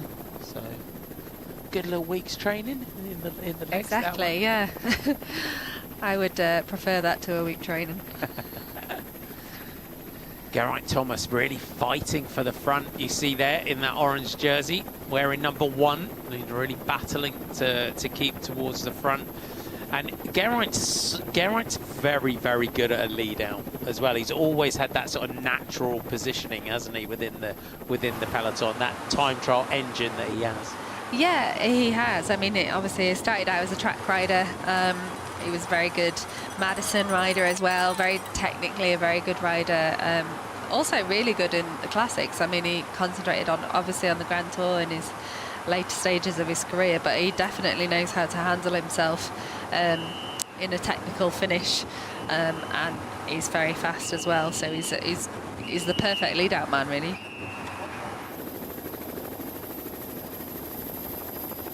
Result of bonus sprint number 2 at North Hill Road. Mats Wenzel takes the 3 seconds ahead of Ben Chilton. Robin Fordeveau takes the 1 second, with Casper Pedersen taking the 3 points, and Julien Vermote takes the 1 on the front peloton. So the bonus sprints as well as the bonus seconds, those points towards our red sprints jersey, so that the riders also get points at the finish. And it's fair to say our points jersey is sort of our second most important jersey behind the green jersey, the leaders jersey. Yeah, I would say so. It gives, you know, sprinters as well something to aim for, because obviously we expect that the leaders jersey will end up on the shoulders of a GC rider rather than a sprinter. So the points jersey generally indicates the best sprinter in the race at the end of it. It's as well, a race like the Tour of Britain, it gives the sprinters those opportunities, because we're seeing more and more in the Grand Tours, because we're having less and less sprint days where the green jersey is, you know, you get to the end of the race and the rider that wins it overall also generally takes the King of the Mountains or the Queen of the Mountains, and also the green jersey as well. Yeah, we're in an era of these kind of dominant Tadej Pogacar riders who are able to do it all, and it is changing the way that those jerseys are approached. So actually I think it's down to the organisers to think about where they position their sprint points and things throughout the stage, which stages are given you know, greater points and things like that, because I think it's important that the green jersey remains that kind of ultimate jersey to win for sprinters. And I also think it's the same with the King of the Mountains, because we see it especially in Grand Tours where you get to the HC climbs and all of a sudden you get 40 points for taking the big mountains, which I think is such a shame when you see a rider that's out there every day battling for the mountains jersey, then for it to then just be totally eclipsed, all of those hundreds of kilometers sometimes in the breakaways, that is then completely wiped out by 40 points at the top of one climb. Yeah, I totally agree with you. I think it takes away from the competition of the King of the Mountains as well, and it kind of, people are not motivated to kind of even bother with that, and that's a real shame because it adds an element of interest during the race on top of the GC battle, especially if the GC battle is, you know, between two of the greats of the sport and it's, you know, kind of a bit of a procession. I think it adds another element if they can keep that King of the Mountains competition as kind of dynamic as possible. But it's also good, it's also important for other teams to have their limelight on the podium. Yeah, it's in the interest of everybody that the sport remains in a healthy financial position. You know, every team relies on its sponsors, but they also rely on the competition and the sponsors of other teams. So, you know, it's about making it viable for everybody, like you say. And there's also that opportunity, I think, that we miss a trick a little bit in cycling in terms of, we've been talking a bit this week about the business model of cycling, and it's selling that merch, the merchandise, you know, the kind of polka dot helmet, the polka dot glasses, the polka dot gloves, you know. They're the sort of things that we should be sort of celebrating, and fans of the team should be able to sort of celebrate, you know. Yeah, absolutely. It's another shot. So talking of King of the Mountains, well, we're just passing your famous Cardington hangers. Hangers again. Yeah. It's well, from Cardington there was the ill-fated airship R101 took its inaugural flight in 10:30 back there. Gosh. Wow. They said 10:30. Was it 10:30 in the morning? I don't know. That seems. I think we need to fact check that. I'm going to fact check that one. That's like looking down at the notes here. I'm like, blimey, that was a long time ago. That was a real long time ago. That was a long time ago. You know, I'm going to double check that one. I think so. Yeah, I think we need to double check that one. But hey, I'm not sure. Ben Chilton would have noticed those as he's riding past, seeing as he's about a kilometre to go until he can battle for these King of the Mountain points. Well, the pace is on and we're inside 20 kilometres to go. We're heading towards our next climb. So the King of the Mountains going into the day. We had a tie at the top. Andreas Stockbro of the Titema Rockets, the Unibet Titema Rockets team. He had 4 points. Milan Landover is in the break on day one, also on 4 points in second. Josh Goliker in third with 3 points for the Great Britain national team. It's Bahrain Victorious that are on the front. So we've got a couple of kilometres to go to our KOM point, and that will mean that the points will go to our breakaway group. You can see how much the pressure is on now down the back of the peloton. Yeah, well, across these fields, you know, we know from the flags on the top there is that crosswind section, so riders just at the back there, you know, may have been caught out by that kind of acceleration at the front of the peloton and struggling at the back in the gutter. But I think, you know, as soon as they're back into the shelter of the trees, they will be back into the group properly. And on these sort of roads, I always kind of like it when you're on the back through these sort of lanes in Britain. It's like hanging onto a roller coaster by your fingertips sometimes. You're kind of getting thrown around at the back of the bunch sometimes. Yeah, and sometimes it's just about making sure that you anticipate that. You know, those riders do know they've done this circuit, they know where the crosswind sections are, so it's about preempting that, putting yourself in a position where you're wasting as least energy as possible and being in the front in those moments where it's going to stretch out. Our breakaway group, what a day out they have had. They've been out for most of the day today. We started under rainy skies. The sun has come out here this afternoon. So with 17.1 kilometers to go, we'll go through our King of the Mountains point and then head towards Ampthill. We're on our mid-circuit here, so the loops that we have around our climb and sprint points. Visma Lisa bike still setting the tempo on the front, but the breakaway are not going out with down without a fight here. We've got Eduardo Affini that's on the front here for the team of Visma Lisa bike. Andreas Leknersund in the centre of your picture in that Norwegian national champions jersey. Matt Brennan there in the yellow and black with the aero helmet for team Visma Lisa bike. In the white just shines that British champ jersey for Sam Watson. King of the Mountains, second one of the day, the second ascent of Hill Foot, 700 meters, averaging 5.2%. The summit comes with 16.4 kilometers to go, and it was Great Britain's Ben Chilton that took the first one ahead of Robin Fordevaux. So can he take this one? We're going to get a sprint for the top between the rider in the black from Tudor Pro Cycling on the front, Chilton. We would expect here to try and go for the points if he can. Just moves across to the left. Pedersen out of the saddle on the back. Fordevaux not wanting to leave it to chance this time. He gave that little acceleration towards the top. Chilton leaving it late. Go past the Soigneurs just at the right here. So the Great Britain rider, if he wants to take the jersey at the top, will need to take the points here.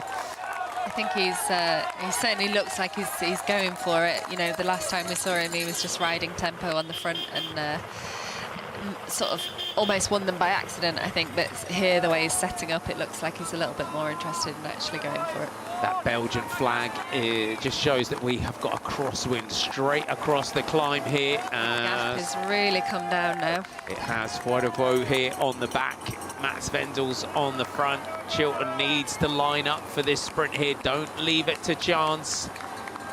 Fordevaux, is he going to come through and try and take some points? He's not. No challenge. So 4, 3, 2 and 1 points. So Wenzel takes that one. Ahead of Chilton, Pedersen and Fordevaux, but the gap is tumbling, and it is a big attack here by Axel Hoons of the Unibet Titema Rockets. And this is what we talk about a jumpable gap there, Liz, where it was coming down really quickly. Yeah, so he's now, you know, will bridge the breakaway group, and that breakaway group will instead jump from 4 to 5, which is not ideal for Visma Lisa bike.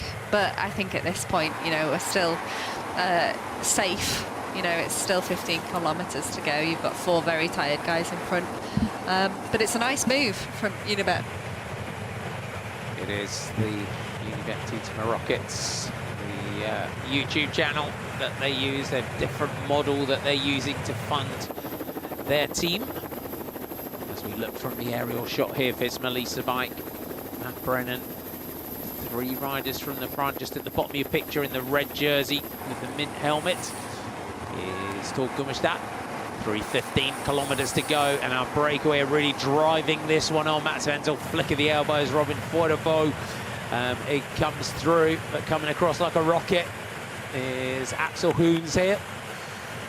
Yeah, it's a shame that he wasn't able to bridge it before this descent because the guys in front, you know, he made that initial acceleration and he closed the gap quite significantly. But then this is the hardest part of the gap closing. You've got 4 guys working together in front, going downhill, and it's difficult now for him to close it, unfortunately. Is this just that agonising moment when you can see them and you're sort of willing them to just sit up a little bit? I think the worst part is when you see the bloke on the back freewheeling and you're going full gas and you're not there yet. That's agonising. The result of Hill Sprint 2 at Hillfoot, Mats Wenzel takes it with 4 points ahead of Ben Chilton on 3. Casper Pedersen takes 2 and Robin Frodevold takes the 1 point. That gives Ben Chilton 7 points in the King of the Mountains classification. And our breakaway group are going down swinging here, you would say, with 13.8 kilometres to go. 21 seconds is the gap. Axel Hoos in the middle for the Unibet Tietema Rockets, not quite on this breakaway group as of yet. They've been impressive how they've held them off, these 4. Yeah, they have. I mean, they've been kept on such a tight leash all day, but they haven't given up. They've committed fully to it, and you know, I think we can see here that is. Yeah, I mean, Visma Elisabeth are using up resources here. You can see that they're running out of men, and that was the aim of the game. So. And that's the risk as well in the high tempo that they've had throughout the day in this one, and they've done it themselves. They've kept this pace super high, and then it reduces that lead out down to maybe 1 or 2, which can then, given that Olaf Koy is the fastest sprinter, it just makes that sprint much more chaotic, doesn't it, and a lot harder to control. Yeah, well, they've taken responsibility for the race from kilometre 0, Visma Elisabeth. They do have the dominant the sprinter in the race, they have the leader, so the responsibility does lie on their shoulders, but they've kind of handled it solely. You know, we've seen Balois sitting comfortably behind the whole race. They haven't used up any energy, they've been very comfortable. So you can see here now other teams coming to the front, taking over the job of Visma Elisabeth because the energy that they've had to use. So it's heading now on our route back towards our finish in Ampthill.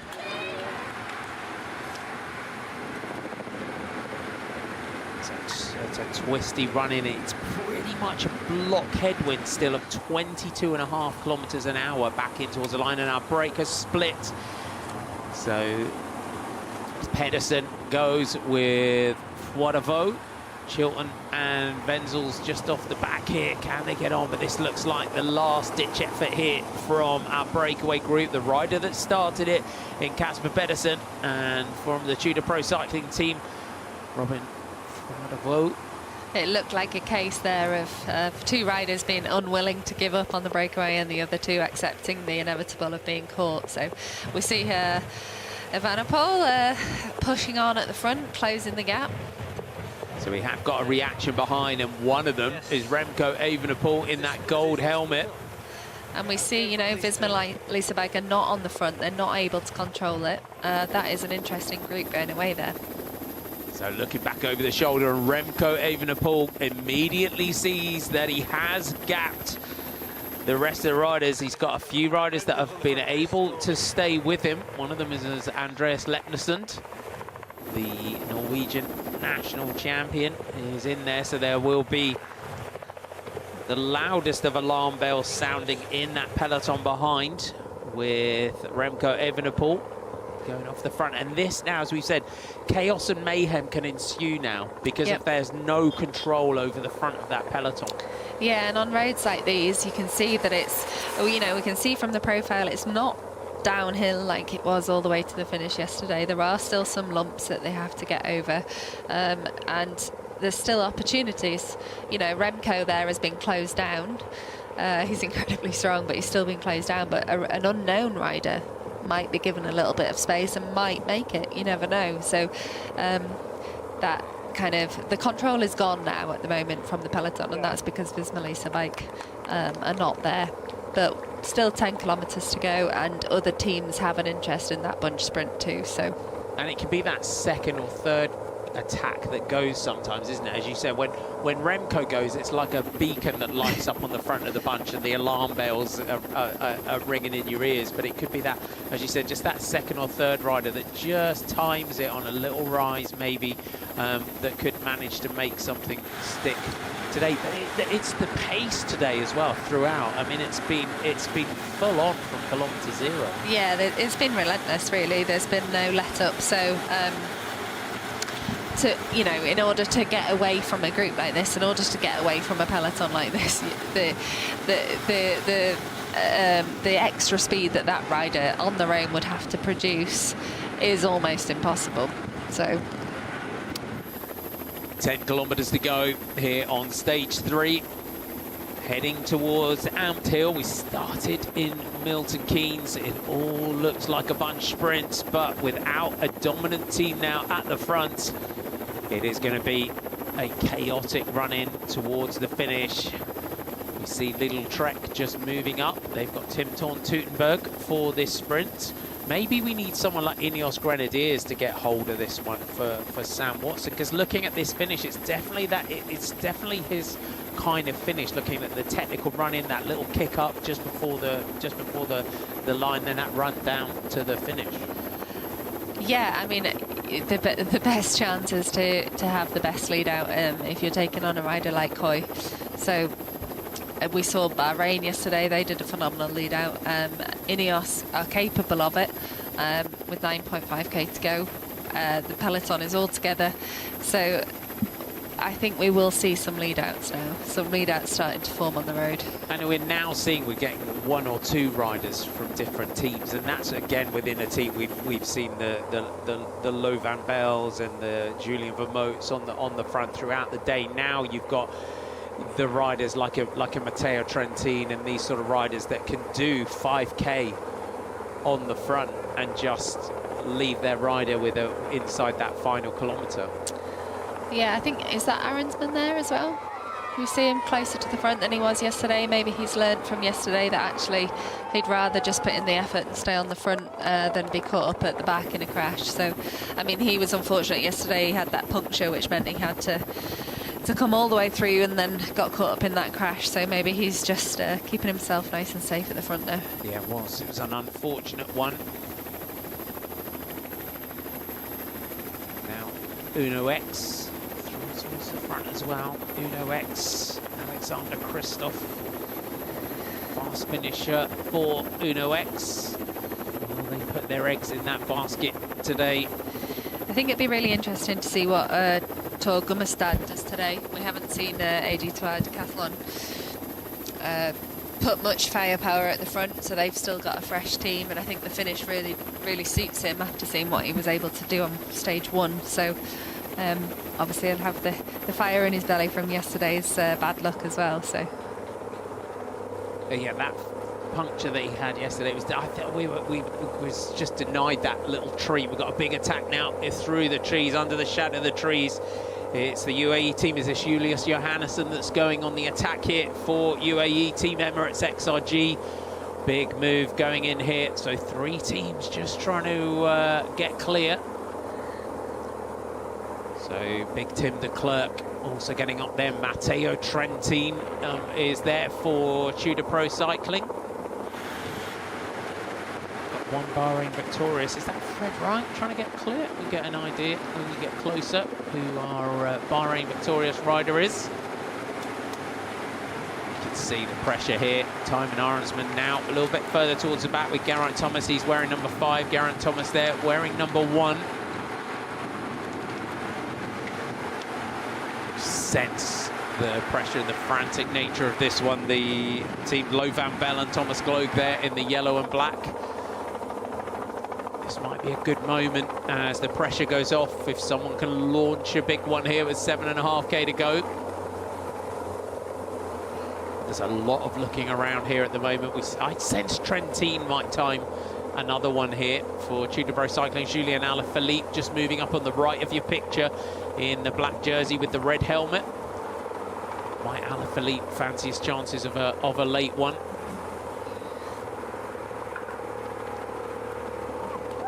De Klerk out of the saddle for Lidl Trek. In the centre comes Alaphilippe just on the outside. We see the red jersey of Torgumerstadt of the Decathlon AG2 Mondial team. If you look right in the centre of the peloton, those light blue, slightly darker blue jerseys, the rider in the red jersey wearing 75 with that mint green coloured helmet, that is our Norwegian rider that took second on the opening day, launched the big move, and he's just losing a little bit the wheel of his lead out. He's battling back, sharpening those elbows for the riders around him. Yeah, he is, yeah. But he has every right to do that. You know, we're into the real final now, and those are his riders, and that's what he needs to, you know, stamp his authority and make sure that he gets the wheel that he wants. And that's it. You can, as a sprinter, you can't be timid. No, you can't be timid. No. It is. This is my road. It's been my road for the last 110k. These are my riders, and I like now the way the Decathlon AG2R team have now.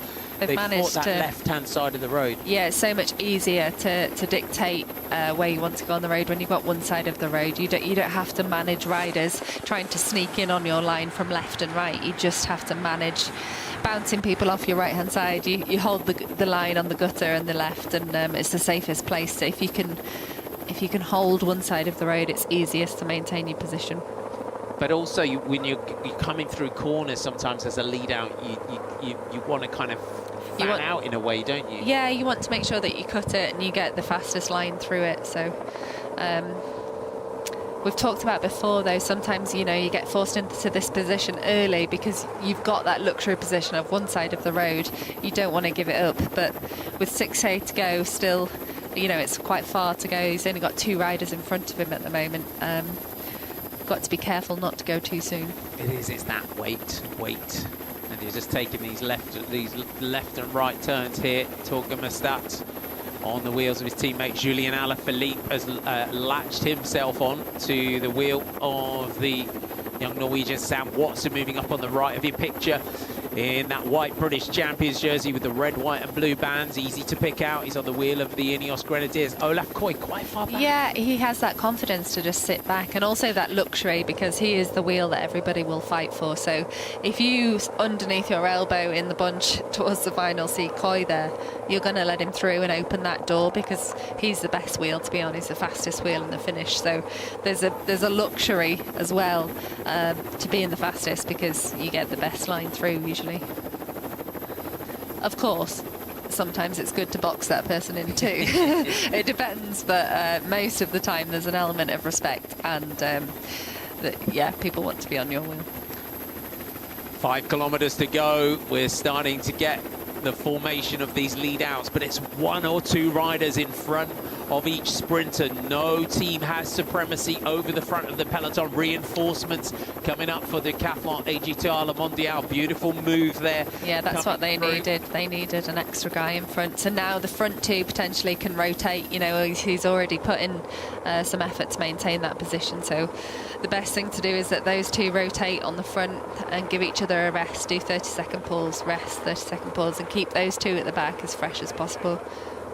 Victor Lefay coming through just to help in this sprint. So Decathlon AG2 Mondial, faith in the young Norwegian. We've got Groupama FDJ with Matt Walls, second wheel for the British rider. He's someone that we haven't talked about in this one. You just see him in the light blue, dark blue Olympic Omnium champion, Matt Walls. Yeah, I mean, he's had some incredible results. He hasn't had a win for a couple of years, so he definitely would need that for his confidence, but it's great to see him up there and fighting for position. Just sensing Olaf Koy just at the bottom of your picture in that green jersey. Matt Brennan is also with him. Hugo Hofstetter wearing 52 we saw from the aerial shot there. Remco Evenepoel in that gold helmet, keeping himself up towards the front in the blue on your left. And the Ineos Grenadiers for Sam Watson really holding that left-hand side of the screen as we look at it, that right-hand side of the road. Rory Townsend his lead out are just behind the Ineos Grenadiers here. So just 1 or 2 riders in front of each sprinter. Bahrain victorious for Maciej Govokar through the centre. You see a lot of talking into radios at this point as well, don't you? Yeah, I mean, the roads are pretty narrow here, so you're going to have riders who know they need to be at the front, they know they need to be part of that lead out, but they're boxed in and they might just be communicating, look, I'm coming. Or if you're in a good position, hold it and I'll come to you. Sometimes it's tricky to know whether you need to go as a lead out rider. If you can't see your sprinter, do you need to go back for them, or will they work their way up to you? It depends on the sprinter, what they prefer usually. So see now, quick step. I'm just trying to see, is it Ethan Hayter that's on the wheel or Luke Lamperti? I think it's Ethan Hayter that it looks like they might be leading out here on the left for Sudal quick step. Oh, see Lotto there on the left-hand side trying to take that position away from Aidiswa Decathlon, but that is down to, you know, they had that position, they had the left-hand side, and Lotto have muscled their way in, and that is down to rider error, really. They should have been closer into the gutter, and, you know, that's down to the sprinter on the back as well to make sure that they don't open that door and let anyone in. Sometimes you make the decision to let someone in if you know your guys are running out of steam, because you can still maintain your position on the left and you can use other riders. So it's about being the gatepost, essentially, deciding who you let in, who you don't. But Lotto definitely muscled their way through there. Rui Oliveira moving up in the white and black of UAE with through that 2 kilometre to go point. For Sudal Quickstep, they've got Luke Lamperti. Remco Evenepoel has done everything that he can here to try and help deliver Lamperti into the right position. Lotto on the front here, leading out. You've got Matt Walls, Julien Alaphilippe, Rui Oliveira, all coming in from that aerial shot. Sam Watson moving up in that white jersey for the British champion. Olaf Koy getting brought up now in the green. Here come Uno X, Alexander Kristoff trying to get brought through on the outside. Uno X charging through the right-hand side of the road like a sledgehammer lead out there. Yeah, I mean, they need to take it on now with less than 2k to go. There's no corners anymore. We just have those bends in the road. And we know that it gets narrow. We know that it has that kick up to the right-hand side. And it's essential that they get into there in the front with speed.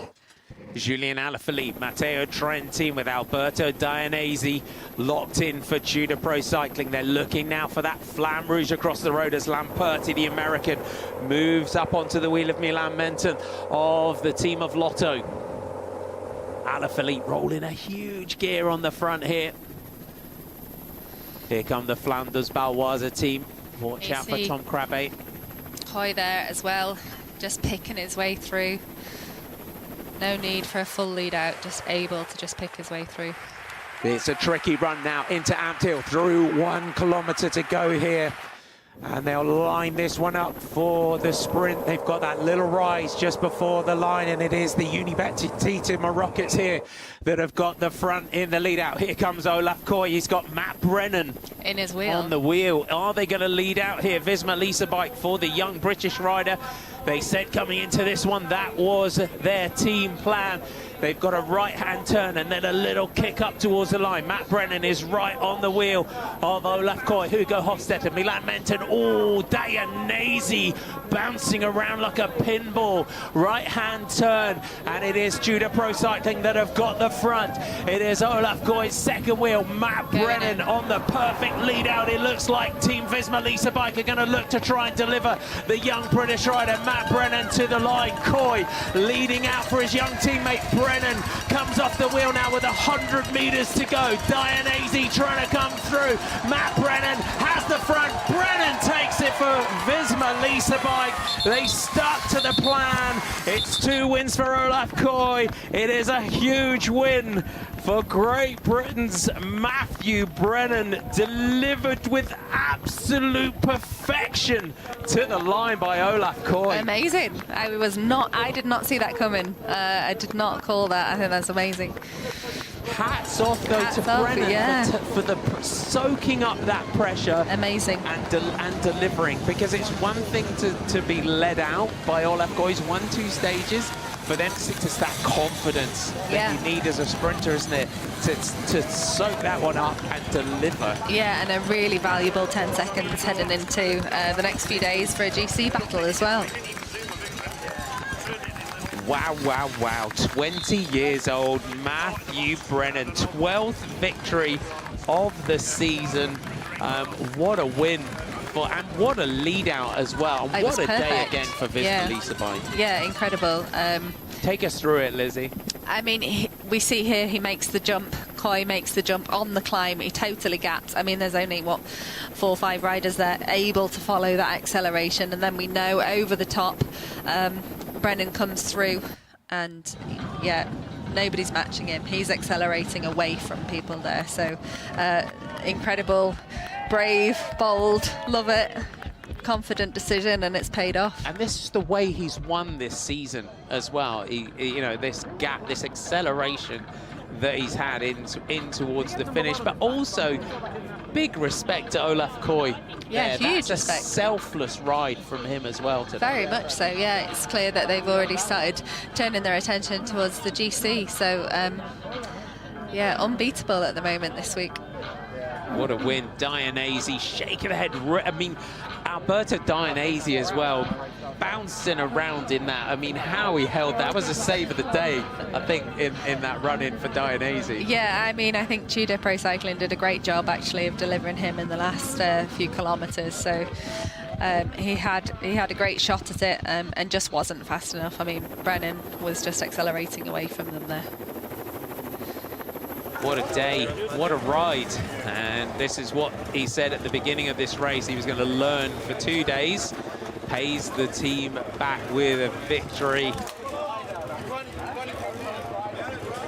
20 years old, huge confidence. What a season he is having. Our winner today, Great Britain's Matthew Brennan from Team Visma Leasabike.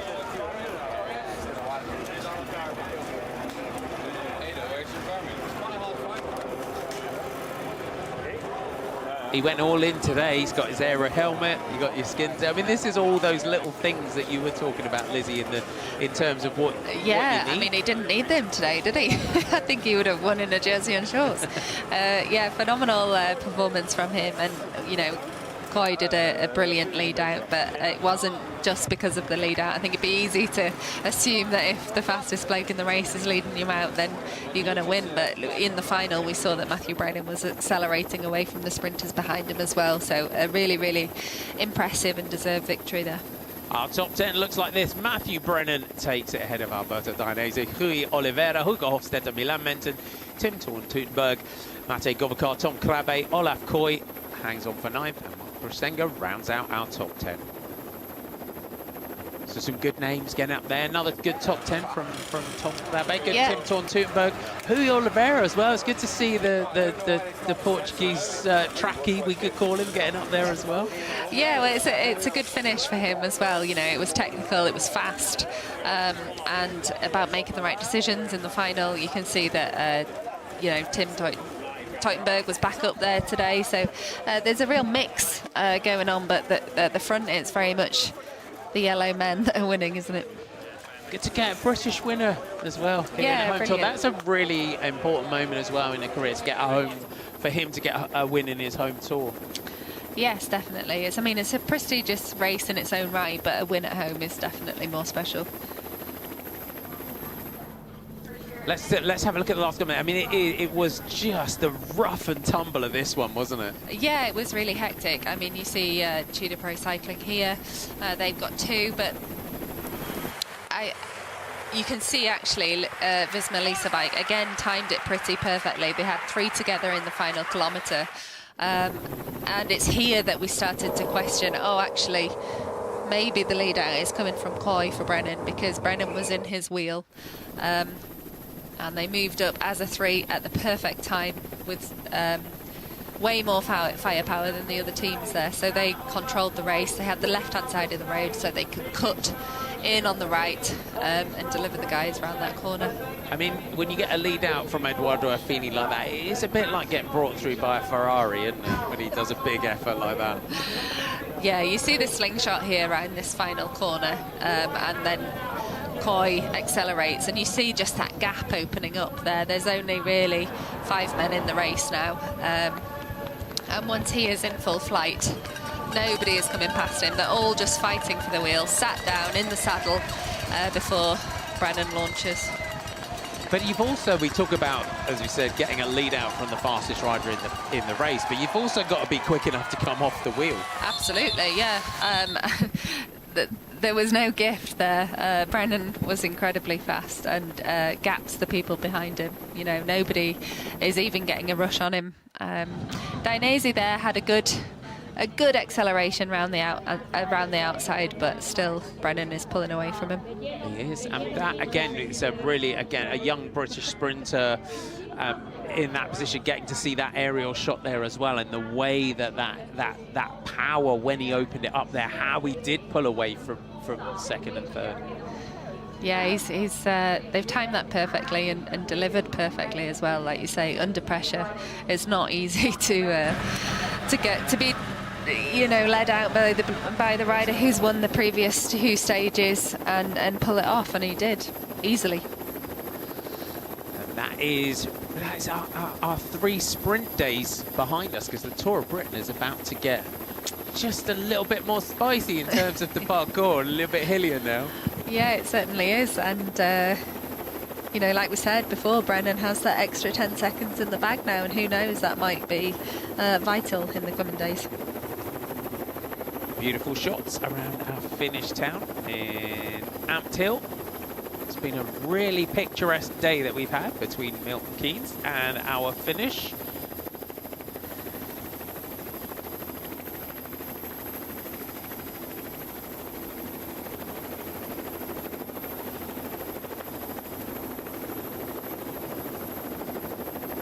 It's been a big day out here in the Lloyds Tour of Britain men. Stage 3 from Milton Keynes to Ampthill, and what a day for the young British rider Matthew Brennan, who's been part of the lead out for our most dominant sprinter in the opening 2 days in Olaf Koy, and he delivered perfectly by his team and his teammate today. He takes it ahead of Alberta Dainese, Rui Oliveira in 3rd, Hugo Hofstetter, Milan Menton of Lotto in 5th, Tim Thorn-Tutenberg up there in 6th, Matej Gobakar in 7th yesterday, 2nd, Tom Krabbe in 8th, Olaf Koy hangs on for 9th, and Marcus Stenger of Equipo Confirma just rounding out our top 10. And Milan Menton as well. It's good to see Milan Menton's position. Lotto did a lot of work in that run-in as well, and that's a good result for Menton. Yeah.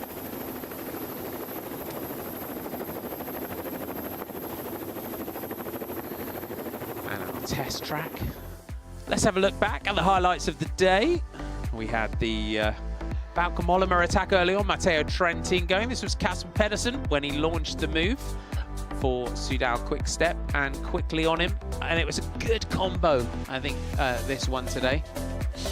Yeah, they were all committed from the very beginning, and they gave it a good go, sweeping up the mountain points along the way too. So it wasn't without its drama though. Casper Pedersen had a front wheel issue. He decided to wait until his own team car got up to him rather than take neutral service. F1 wheel change of the day, respect to the Soudal Quick Step mechanic for that one. It was a quick one. Yeah, it was a quick one, and they quickly regrouped, they waited for him, and they pushed on again. The Visma Lisa Bike Bees on the fronts, and they did a great job yet again today. A little sketchy moment for the breakaway. Luckily, the day dried out as the race went on. Massive thanks to all the youngsters that came out and all the schools that got involved today. It was on to our sprint point, our first sprint of the day, and it was Matt Svenzels of Equipo Confirma that took the 3 bonus seconds and the maximum points on our first sprint at North Hill Road. Peloton felt they were in control very much at this point. On to the King of the Mountains at Hillfoot, the first ascent coming with 47.1 to go. Ben Chilton on the front. At this point, felt he was just going to ride through this one. Rogan Fuerabo, they had different ideas. There was a late attack there, but it didn't quite work out, and he was able to hang on to the points. So that late surge there by the Tudor Pro cycling rider.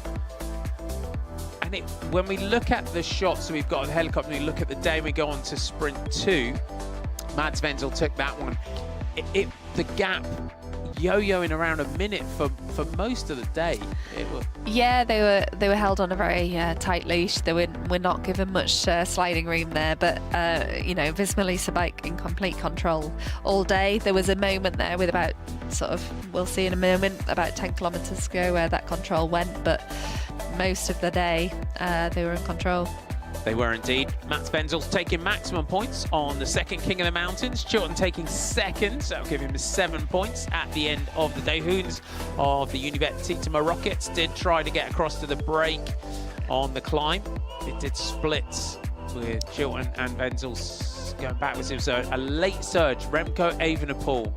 Maybe just a bit of a leg opener today for Remco.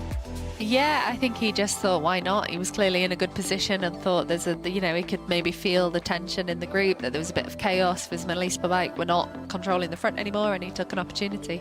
Into the finish through the Flamme Rouge with 1 kilometre to go.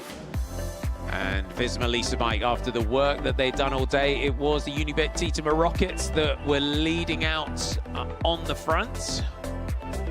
But Eduardo Arfini in the yellow on your left, accelerating Olaf Koy and Matt Chilton up to warp speed as they were about to take that right-hand turn and just hit that climb. Matteo Trentin did a great job on the front for Tudor Pro Cycling. Save of the day in the middle there from Alberto Dianese. He was not giving up that position.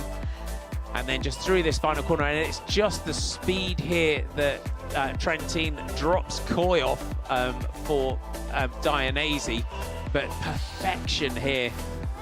Yeah, led out to perfection, keeps that.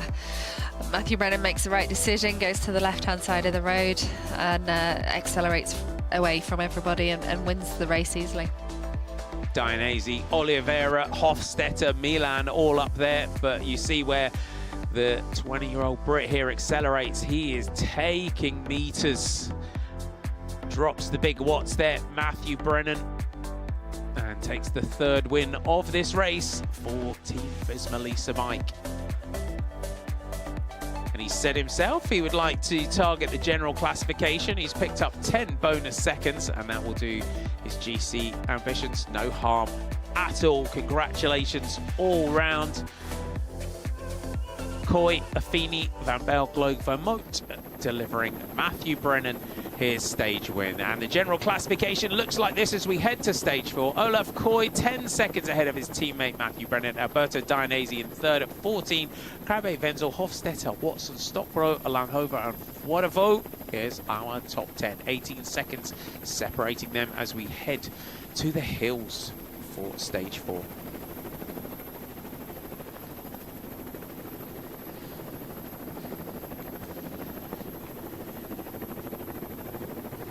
So our top 10, those 10 bonus seconds could prove decisive tomorrow. It does look like today, in the last couple of days, for me, Remco Evenepoel tomorrow, and we look at how Van der Poel won at Burton Das at Country Park tomorrow.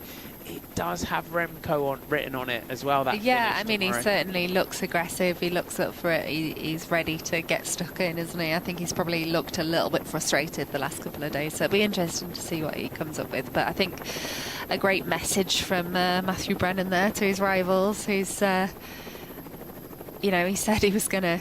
I didn't believe it. I didn't believe anybody would have the confidence to sprint when their teammate has already won the first 2 stages. But that just goes to show the respect between them and just how fast Matthew Brennan is and how confident he quite rightly is at the moment. And looking at where he is at 20 years old, you know, as a new emerging British sprinter when Mark Cavendish has just retired. Really, really exciting time for British fans, because we all love a rough and tumble of a sprint. Yeah, we do, yeah. But, you know, I think, you know, it would maybe be the wrong thing to put him in the box of just a pure sprinter as well. Obviously, Cav was that real pure sprinter, but I think we will see over the next couple of days the potential that Matthew Brennan has on harder terrain as well. So, you know, hopefully, fingers crossed, that it becomes a really interesting GC battle, and I think it will, and I think we'll see, you know, potentially those bonus seconds could be really important at the end of this week. Yeah, I promise not to pigeonhole him into, because here we go, let's hear from Olaf. 10 seconds. 10 easy, 30. Yeah. You've got EVS, you're good. Yeah. Olav, a turnaround in the results today. Matthew Brennan wins, but you keep the race leader's jersey. How did that feel?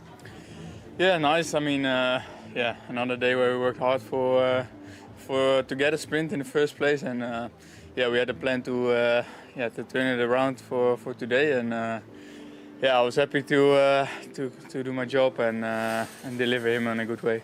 Yeah, that was exactly the plan, because Matthew explained that on Monday when he and I talked. He said it was you for stages 1 and 2 and him for stage 3. Just explain the thinking behind that. Yeah, we were looking at the course, and yeah, I think we knew in the first 3 stages we would definitely have a good shot, and the rest of the week is a bit harder, so we will see. And yeah, it was just nice to, with the team we have here, we had the options, so it's also nice to use them. Yeah, and tomorrow the race changes, the parkour change. What can we expect to see? Yeah, I think, like you say, a bit of a change of course. So yeah, more of the punchy and GC guys, I think. So yeah, will be a different finish. Thank you very much indeed. Thank you, mate. Great to hear from Olav Koy. And as they said, you said as well, Lizzie, you know, a couple of times in the fact that you didn't think that they would stick to that plan, and obviously, you know, that's it's worked out well for them today. Yeah, yes, definitely. You know, Coy said it perfectly. Really, they have options, so why not use them? Braver. I think it's a brave call, though. You know, I mean, he's a proven winner. It's not like, you know, you're given an opportunity to someone who hasn't proven that they can take it. He's clearly in phenomenal form, had a brilliant season, and was capable of winning, like he proved today. So perhaps it wasn't option A and B. It was just 2 A-star options, and they decided to share it out a bit. They did indeed. We're getting some great shots around Ampthill here, the Georgian market town. Middle of greens and country, an area of distinct natural beauty, much loved countryside, as our stage winner today, Matthew Brennan, team for Melissa Bike.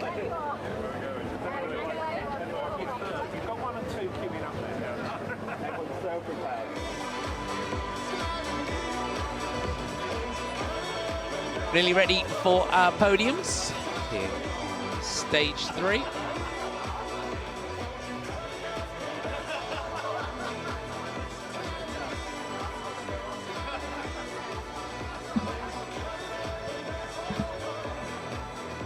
Our podium presentations await us here for stage 3 of the Lloyds Tour of Britain men here in Ampthill. Creating such a wonderful atmosphere. We're ready now for our stage presentation. We're on the 160 acres of parkland and woodland here on the side of Ampthill. They've done a great job with the little expo village that we've got. Yeah, they certainly have, and the locals seem delighted to have us here, which is always nice. What a day for Ampthill to host Tour of Britain for the first time as well. First visit here. Ladies and gentlemen, please welcome onto the stage a rider who wins here in Ampthill. He's having the most incredible season. It is a big day for the 20-year-old British rider. Of this season, please welcome from Team Wiesma Lisa Bike, Matthew Brennan delivers the win under the biggest of pressure here in Ampthill for the team of Visma Lisa Bike.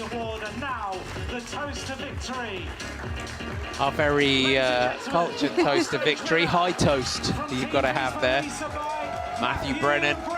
Oh, it's bad luck. He has to have a sip there. Oh, good. Oh, not sure. Yep.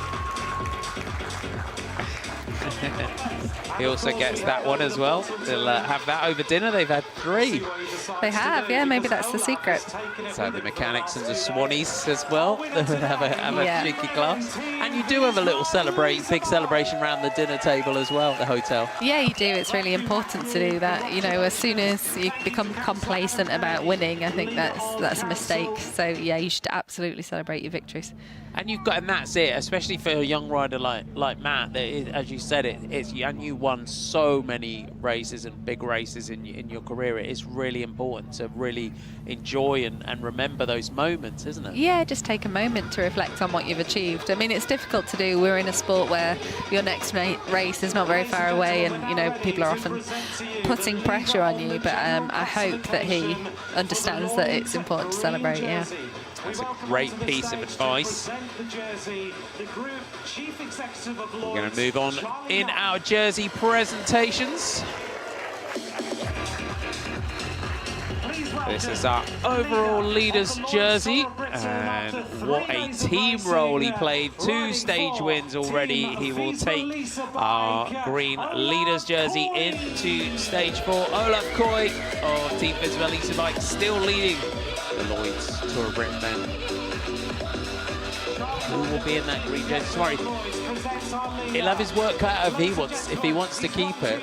But you wouldn't put it outside of, you know, he's got us as well. He's got some good power. It's not a mountain that we're going up tomorrow. No, not tomorrow. No. But it depends on the GC guys, doesn't it, and how much advantage they want to take of the hillier days, because we don't have that long left of the stage race and about, and you know, the real climbers will want to take as much advantage as they can as soon as possible of any kind of terrain that could count out sprinters. So he takes a 10-second advantage over teammate Matthew Brennan into stage 4. Dianese with 14. Sam Watson in 7th has also said he's targeting the general classification in this race. Our breakaway rider Robin Foideveau creeps into the top 10 at 18 seconds, thanks to those bonus seconds along the route, as does Mats Vendels. He moves up to 5th, the Luxembourg rider from Equipo Kernfarm.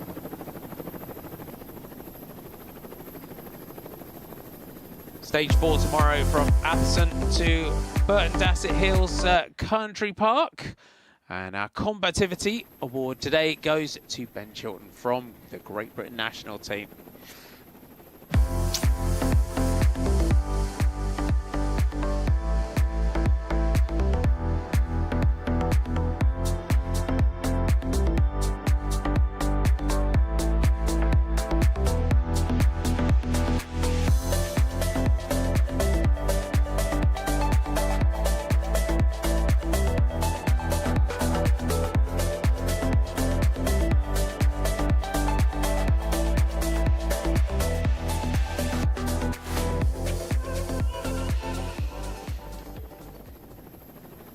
Ampthill, our venue today.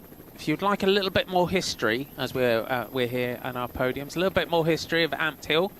If you like your history, and we'll go back to our points jersey here. Olaf Koy still in red. A jersey that we would expect Olaf Koy to really target now, Lizzie, as the days go on in this race. Yeah, I think so. You know, we've talked about he's the fastest man in the race, and the points for jersey is definitely up for grabs. He's got a good hold over that now, so I would expect him to try and hold on to it, yeah. And we may see in the last days maybe just getting those little bonus points as well. Yeah, those bonus points. Councillor Steve Addy.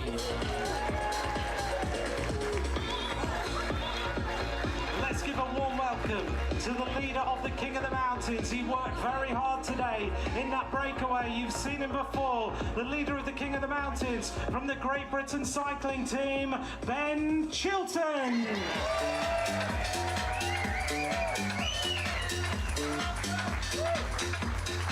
Councillor Steve Addy hands over the awards. He worked very hard in that breakaway today. From the Great Britain cycling team, the King of the Mountains, Ben Chilton.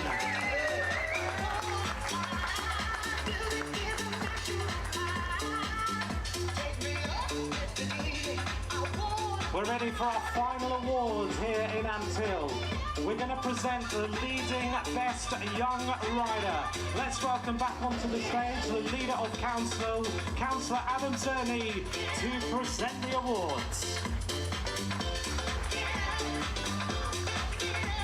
Please give a warm welcome to our best young rider in the general classification.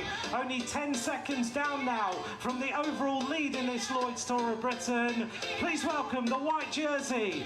He is the stage winner from Wiesma Lisa Bike, Matthew Brennan.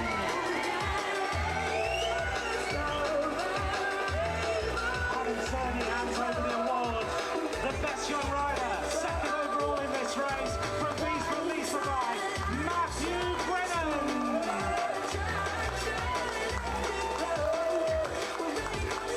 Congratulations, Matthew. Thank you very much.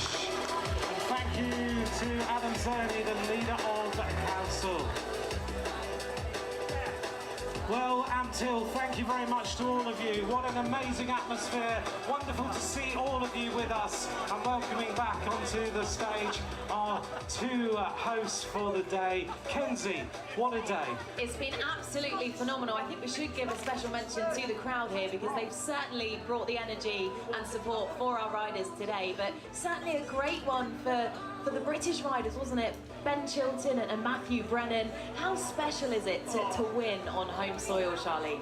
I mean, you can't get much better than that. Every British rider in that peloton would have wanted to impress, and they know these roads. Some of them might have been riding on the roads that they grew up on, that they were going on their weekend rides, the bunch rides, their training rides. So it must have meant so much for these British riders to, you know, be on the podium after that and in front of their home crowd.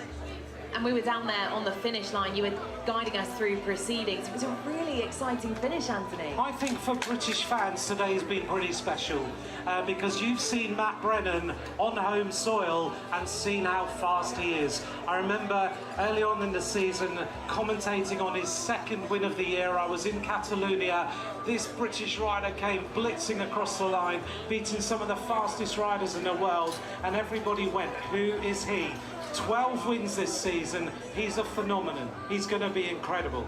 He certainly is. It was great to witness that today. We are now halfway through this Lloyds Tour of Britain. We've already seen some fantastic stuff. What's still to come, though? What can we expect from the next three stages? Well, we both know the next few days are really hard, so it's going to be an interesting one because now it's about the general classification. It's going to be attacking. We've got the...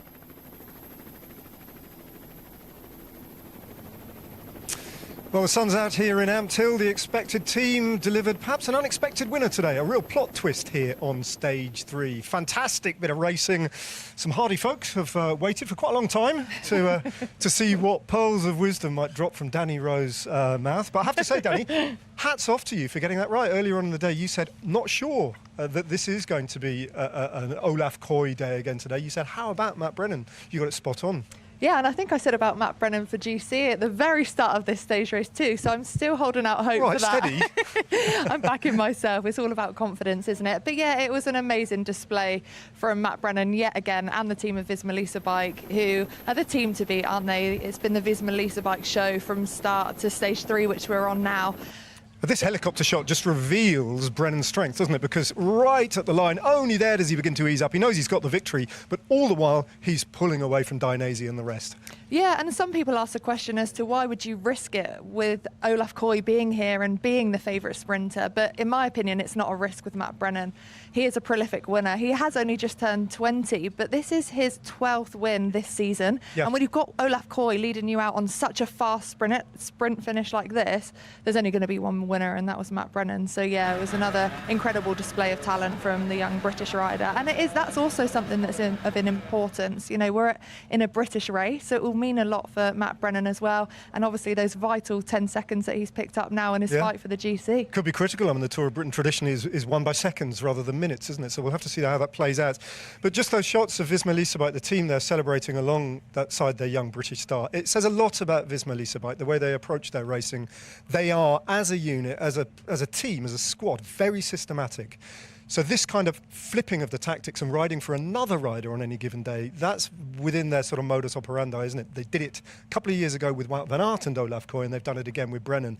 They know what they're doing. Yeah, they do, and they know how to mix things up, don't they? And to split their resources in the right way. We've seen a huge amount of work from all of the team when it comes to controlling the breakaway as well, and they know their roles. And I know that coming into this race, Matt Brennan said out loud, didn't he, that he would get his chance on stage 3. They knew how to use their riders effectively, and it's paid off yet again. Yeah, well, we'll hear from Matt Brennan in just a second, but I'm kind of intrigued by you guys? I mean, Matt Brennan, was he a name that you knew too much about before the race started? No? A little bit. There's a lot of people. Some people looking a little bit uncertain.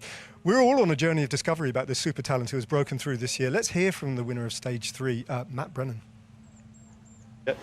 Matthew, I now make it that you've recorded victories in 8 countries in Europe this year, including today's win. Your winning ways just keep going on. Yeah, it's fantastic. I mean, this season has been pretty incredible so far, and to still kind of keep winning at towards the end of the season as well it's been really nice. And just take us through that sprint finish. Yeah, it was really chaotic into the last few K. There are a lot of people trying to get to the front, and we kind of bided our time a little bit, and then we had the guys working all day, and in the end we kind of moved up in the last 2K, took an opportunity, and I followed Olav's wheel, and that was great. He finished it off brilliantly, and And what a wheel to follow. But you told me on Monday that the plan was for Olav on stages 1 and 2, and you today. Where do you get the crystal ball? Yeah, I mean, it was always the plan. They said, we cannot have you going to your home race and not try and win something. But yeah, to kind of be given this opportunity, especially when Olav is leading, and it's really special, and I'm really thankful for that. And just briefly, the race changes tomorrow, stage 4, a bit of a different parkour. What can we expect? I think there's going to be fireworks tomorrow, let's say that. I think potentially the GC is going to have a little bit of a shake-up, but I think it's something to look forward to, and we'll see what happens. Thank you very much. Thank you.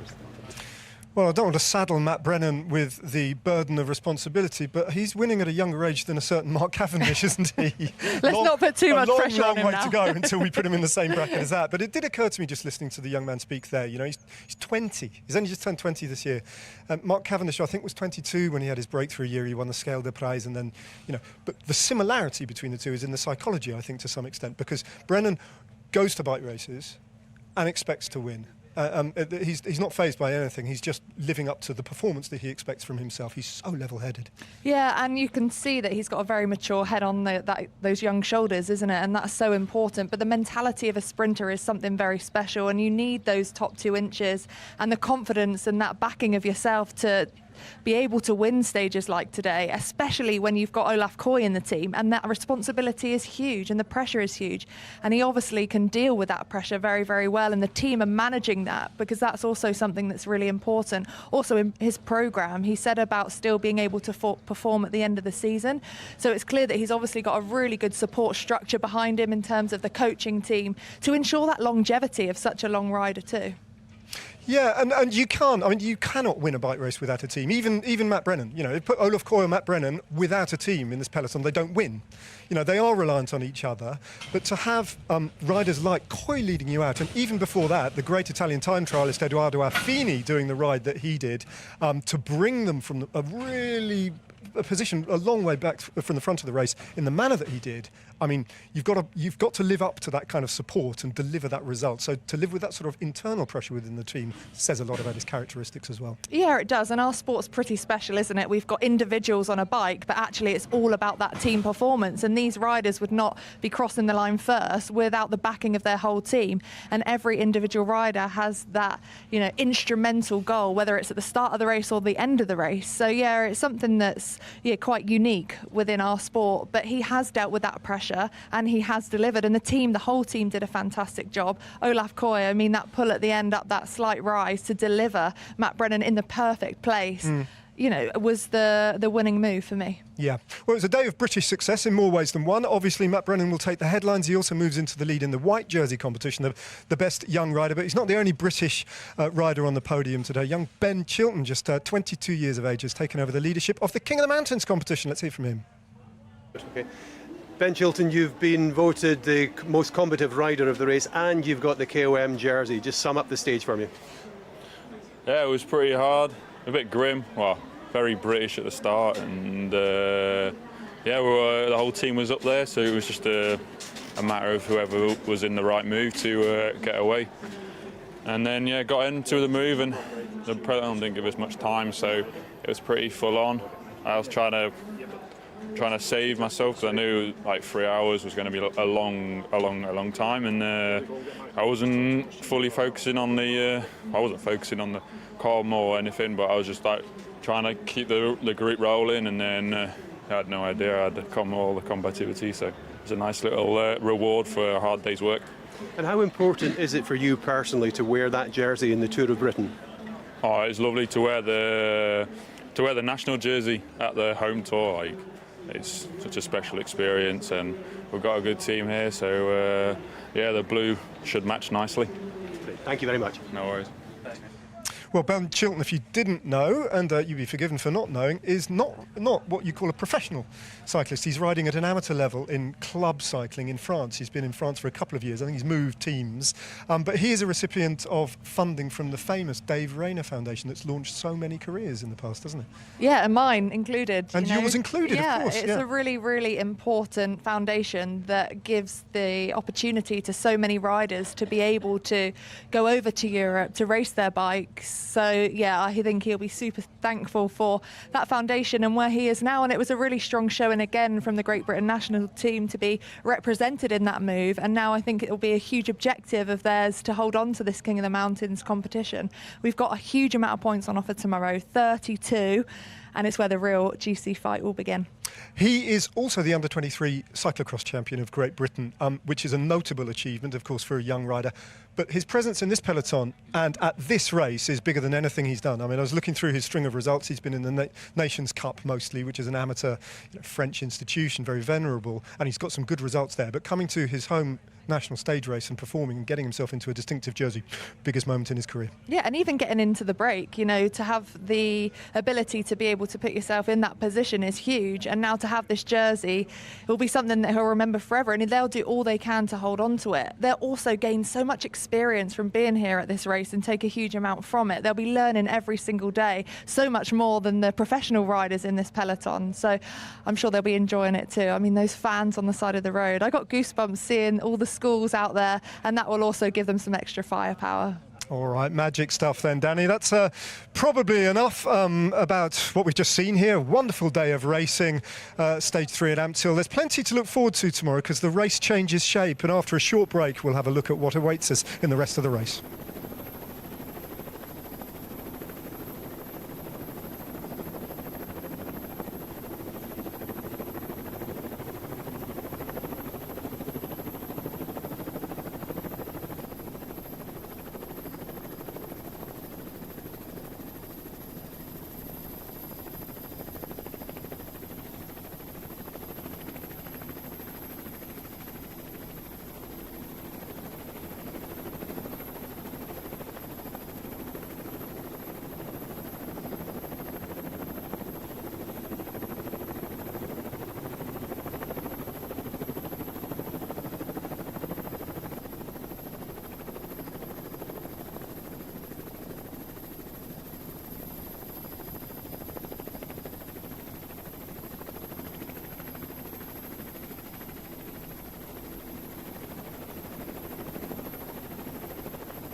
Well, Ampthill's still digesting what has just happened with that fantastic victory from Matt Brennan. But as we were talking about, not the only British success of the day, because the newly crowned King of the Mountains, at least after stage 3, is Ben Chilton. He's been kind enough to spend a bit of time and join us. Ben, excellent presence in the breakaway. Some really big hitters in that breakaway as well, including Casper Pedersen, who's a hugely experienced rider from Soudal Quickstep. For a long time in that breakaway, you were having a bit of a dialogue with him about how to manage the tactics in the break, weren't you? Yeah, well, from his point of view, it was full gas. And then, I got instructions from the car. So, I trust we got Matt Bramley in the car, he's super experienced. And he was like, no, we need to chill, we need to try and take it easy, because really it's going to be full gas at the end. And we're trying to save something. So you were actually giving Casper Pedersen advice there, and did he listen to you? A little bit, yeah. I mean, I was just relaying what Matt Bramley was saying in the car, and we were having a bit of an argument. He was saying, "Oh no, my DS is saying this," but eventually the time gap stabilised. We were either riding hard or riding soft, and it was staying the same. Will this be a big objective for you now going forward? Obviously, you've got that King of the Mountains jersey. You're going to try and get in the break tomorrow. Lots of points on offer. Honestly, I need to see how I do in the morning. Yeah. I feel like it could hit me pretty hard tomorrow. It was full gas for nearly 3 hours, and we'll see what Matt says in the car and take day by day. What's your favoured terrain? Because obviously you've got great cyclocross pedigree. As Danny and I were saying, you're the under-23 national champ, and you're telling me second place in the elite competition as well. On the road, where do you see yourself fitting in? I'm not a pure climber, I can say that, but I'm pretty versatile. I'm not really specialised yet. I had an all-right sprint yesterday. I put myself in a good position. 15th, is that right? 16th, yeah. And with a few mechanical problems, I had a chain slip and gears were slipping around. But yeah, a bit of everything really. I've not specialised yet. I'm at the French racing's full gas, so I do like a hard day. Well, you follow in a long, decades-long tradition of young British talent having to go overseas to ply your trade. I mean, people have been doing this since the 1950s. Yeah. And here you are in 2025 doing the same thing. You're essentially riding for an amateur team in France, but there's hatfuls of races that you can enter. Yeah. And you say it's amateur, but really the level is insane. It's insane, yeah. Yep. Like you go to continental, like 0.2 races, UCI races, and the French teams can hold their own. Yep. It says it's amateur, but I don't think it really is. What are the big dreams for you then, looking forward? If you could create your perfect career, what would it look like? Just keep moving up, keep developing, and getting the experience. I'm here to experience it. I wanted to experience a breakaway. I wanted to experience a bunch sprint, and I've kind of done that already. So yeah, just more and more experience, and hopefully keep moving up, really. Stage win tomorrow, then. Why not? No pressure. No pressure. All right, Ben, it's lovely to meet you. Good luck tomorrow. Good luck for the rest of the race, and keep hold of that jersey. Thank you very much. Tomorrow in mind, Danny alluded to it, loads and loads of points in the King of the Mountains competition. We'll have a look at that perhaps in a minute or two, but let's have a little reminder of what went on stage 3. Stage 4 is the longest of this year's tour at 186.9 kilometres. Starting in the historic market town of Atherstone, the riders will head south through Warwickshire, passing through the hamlets of Furness End and Kites Hardwick, before reaching the intermediate sprint at Covington. There are 3 categorised climbs to be negotiated at Friz Hill, Fant Hill and Sunrising Hill, but the real test comes when the race reaches Burton Dasset Country Park. The riders face 3 laps of a circuit that includes a 1.5 kilometre Cat 2 climb with the finish line at the top of the final ascent. It should produce some spectacular racing. One word from you, Danny. Confident of a Matt Brennan victory? Yes. One word. That's it. Well, you've gone for 3 now, for heaven's sake. Well, she got it right today. Matt Brennan has arrived in 2025. Will he arrive at the Tour of Britain again tomorrow? Who would bet against it? Visma Lease Bike have dominated proceedings so far, and is Matt Brennan perhaps an overall winner in the waiting? We'll find out a bit more about him tomorrow.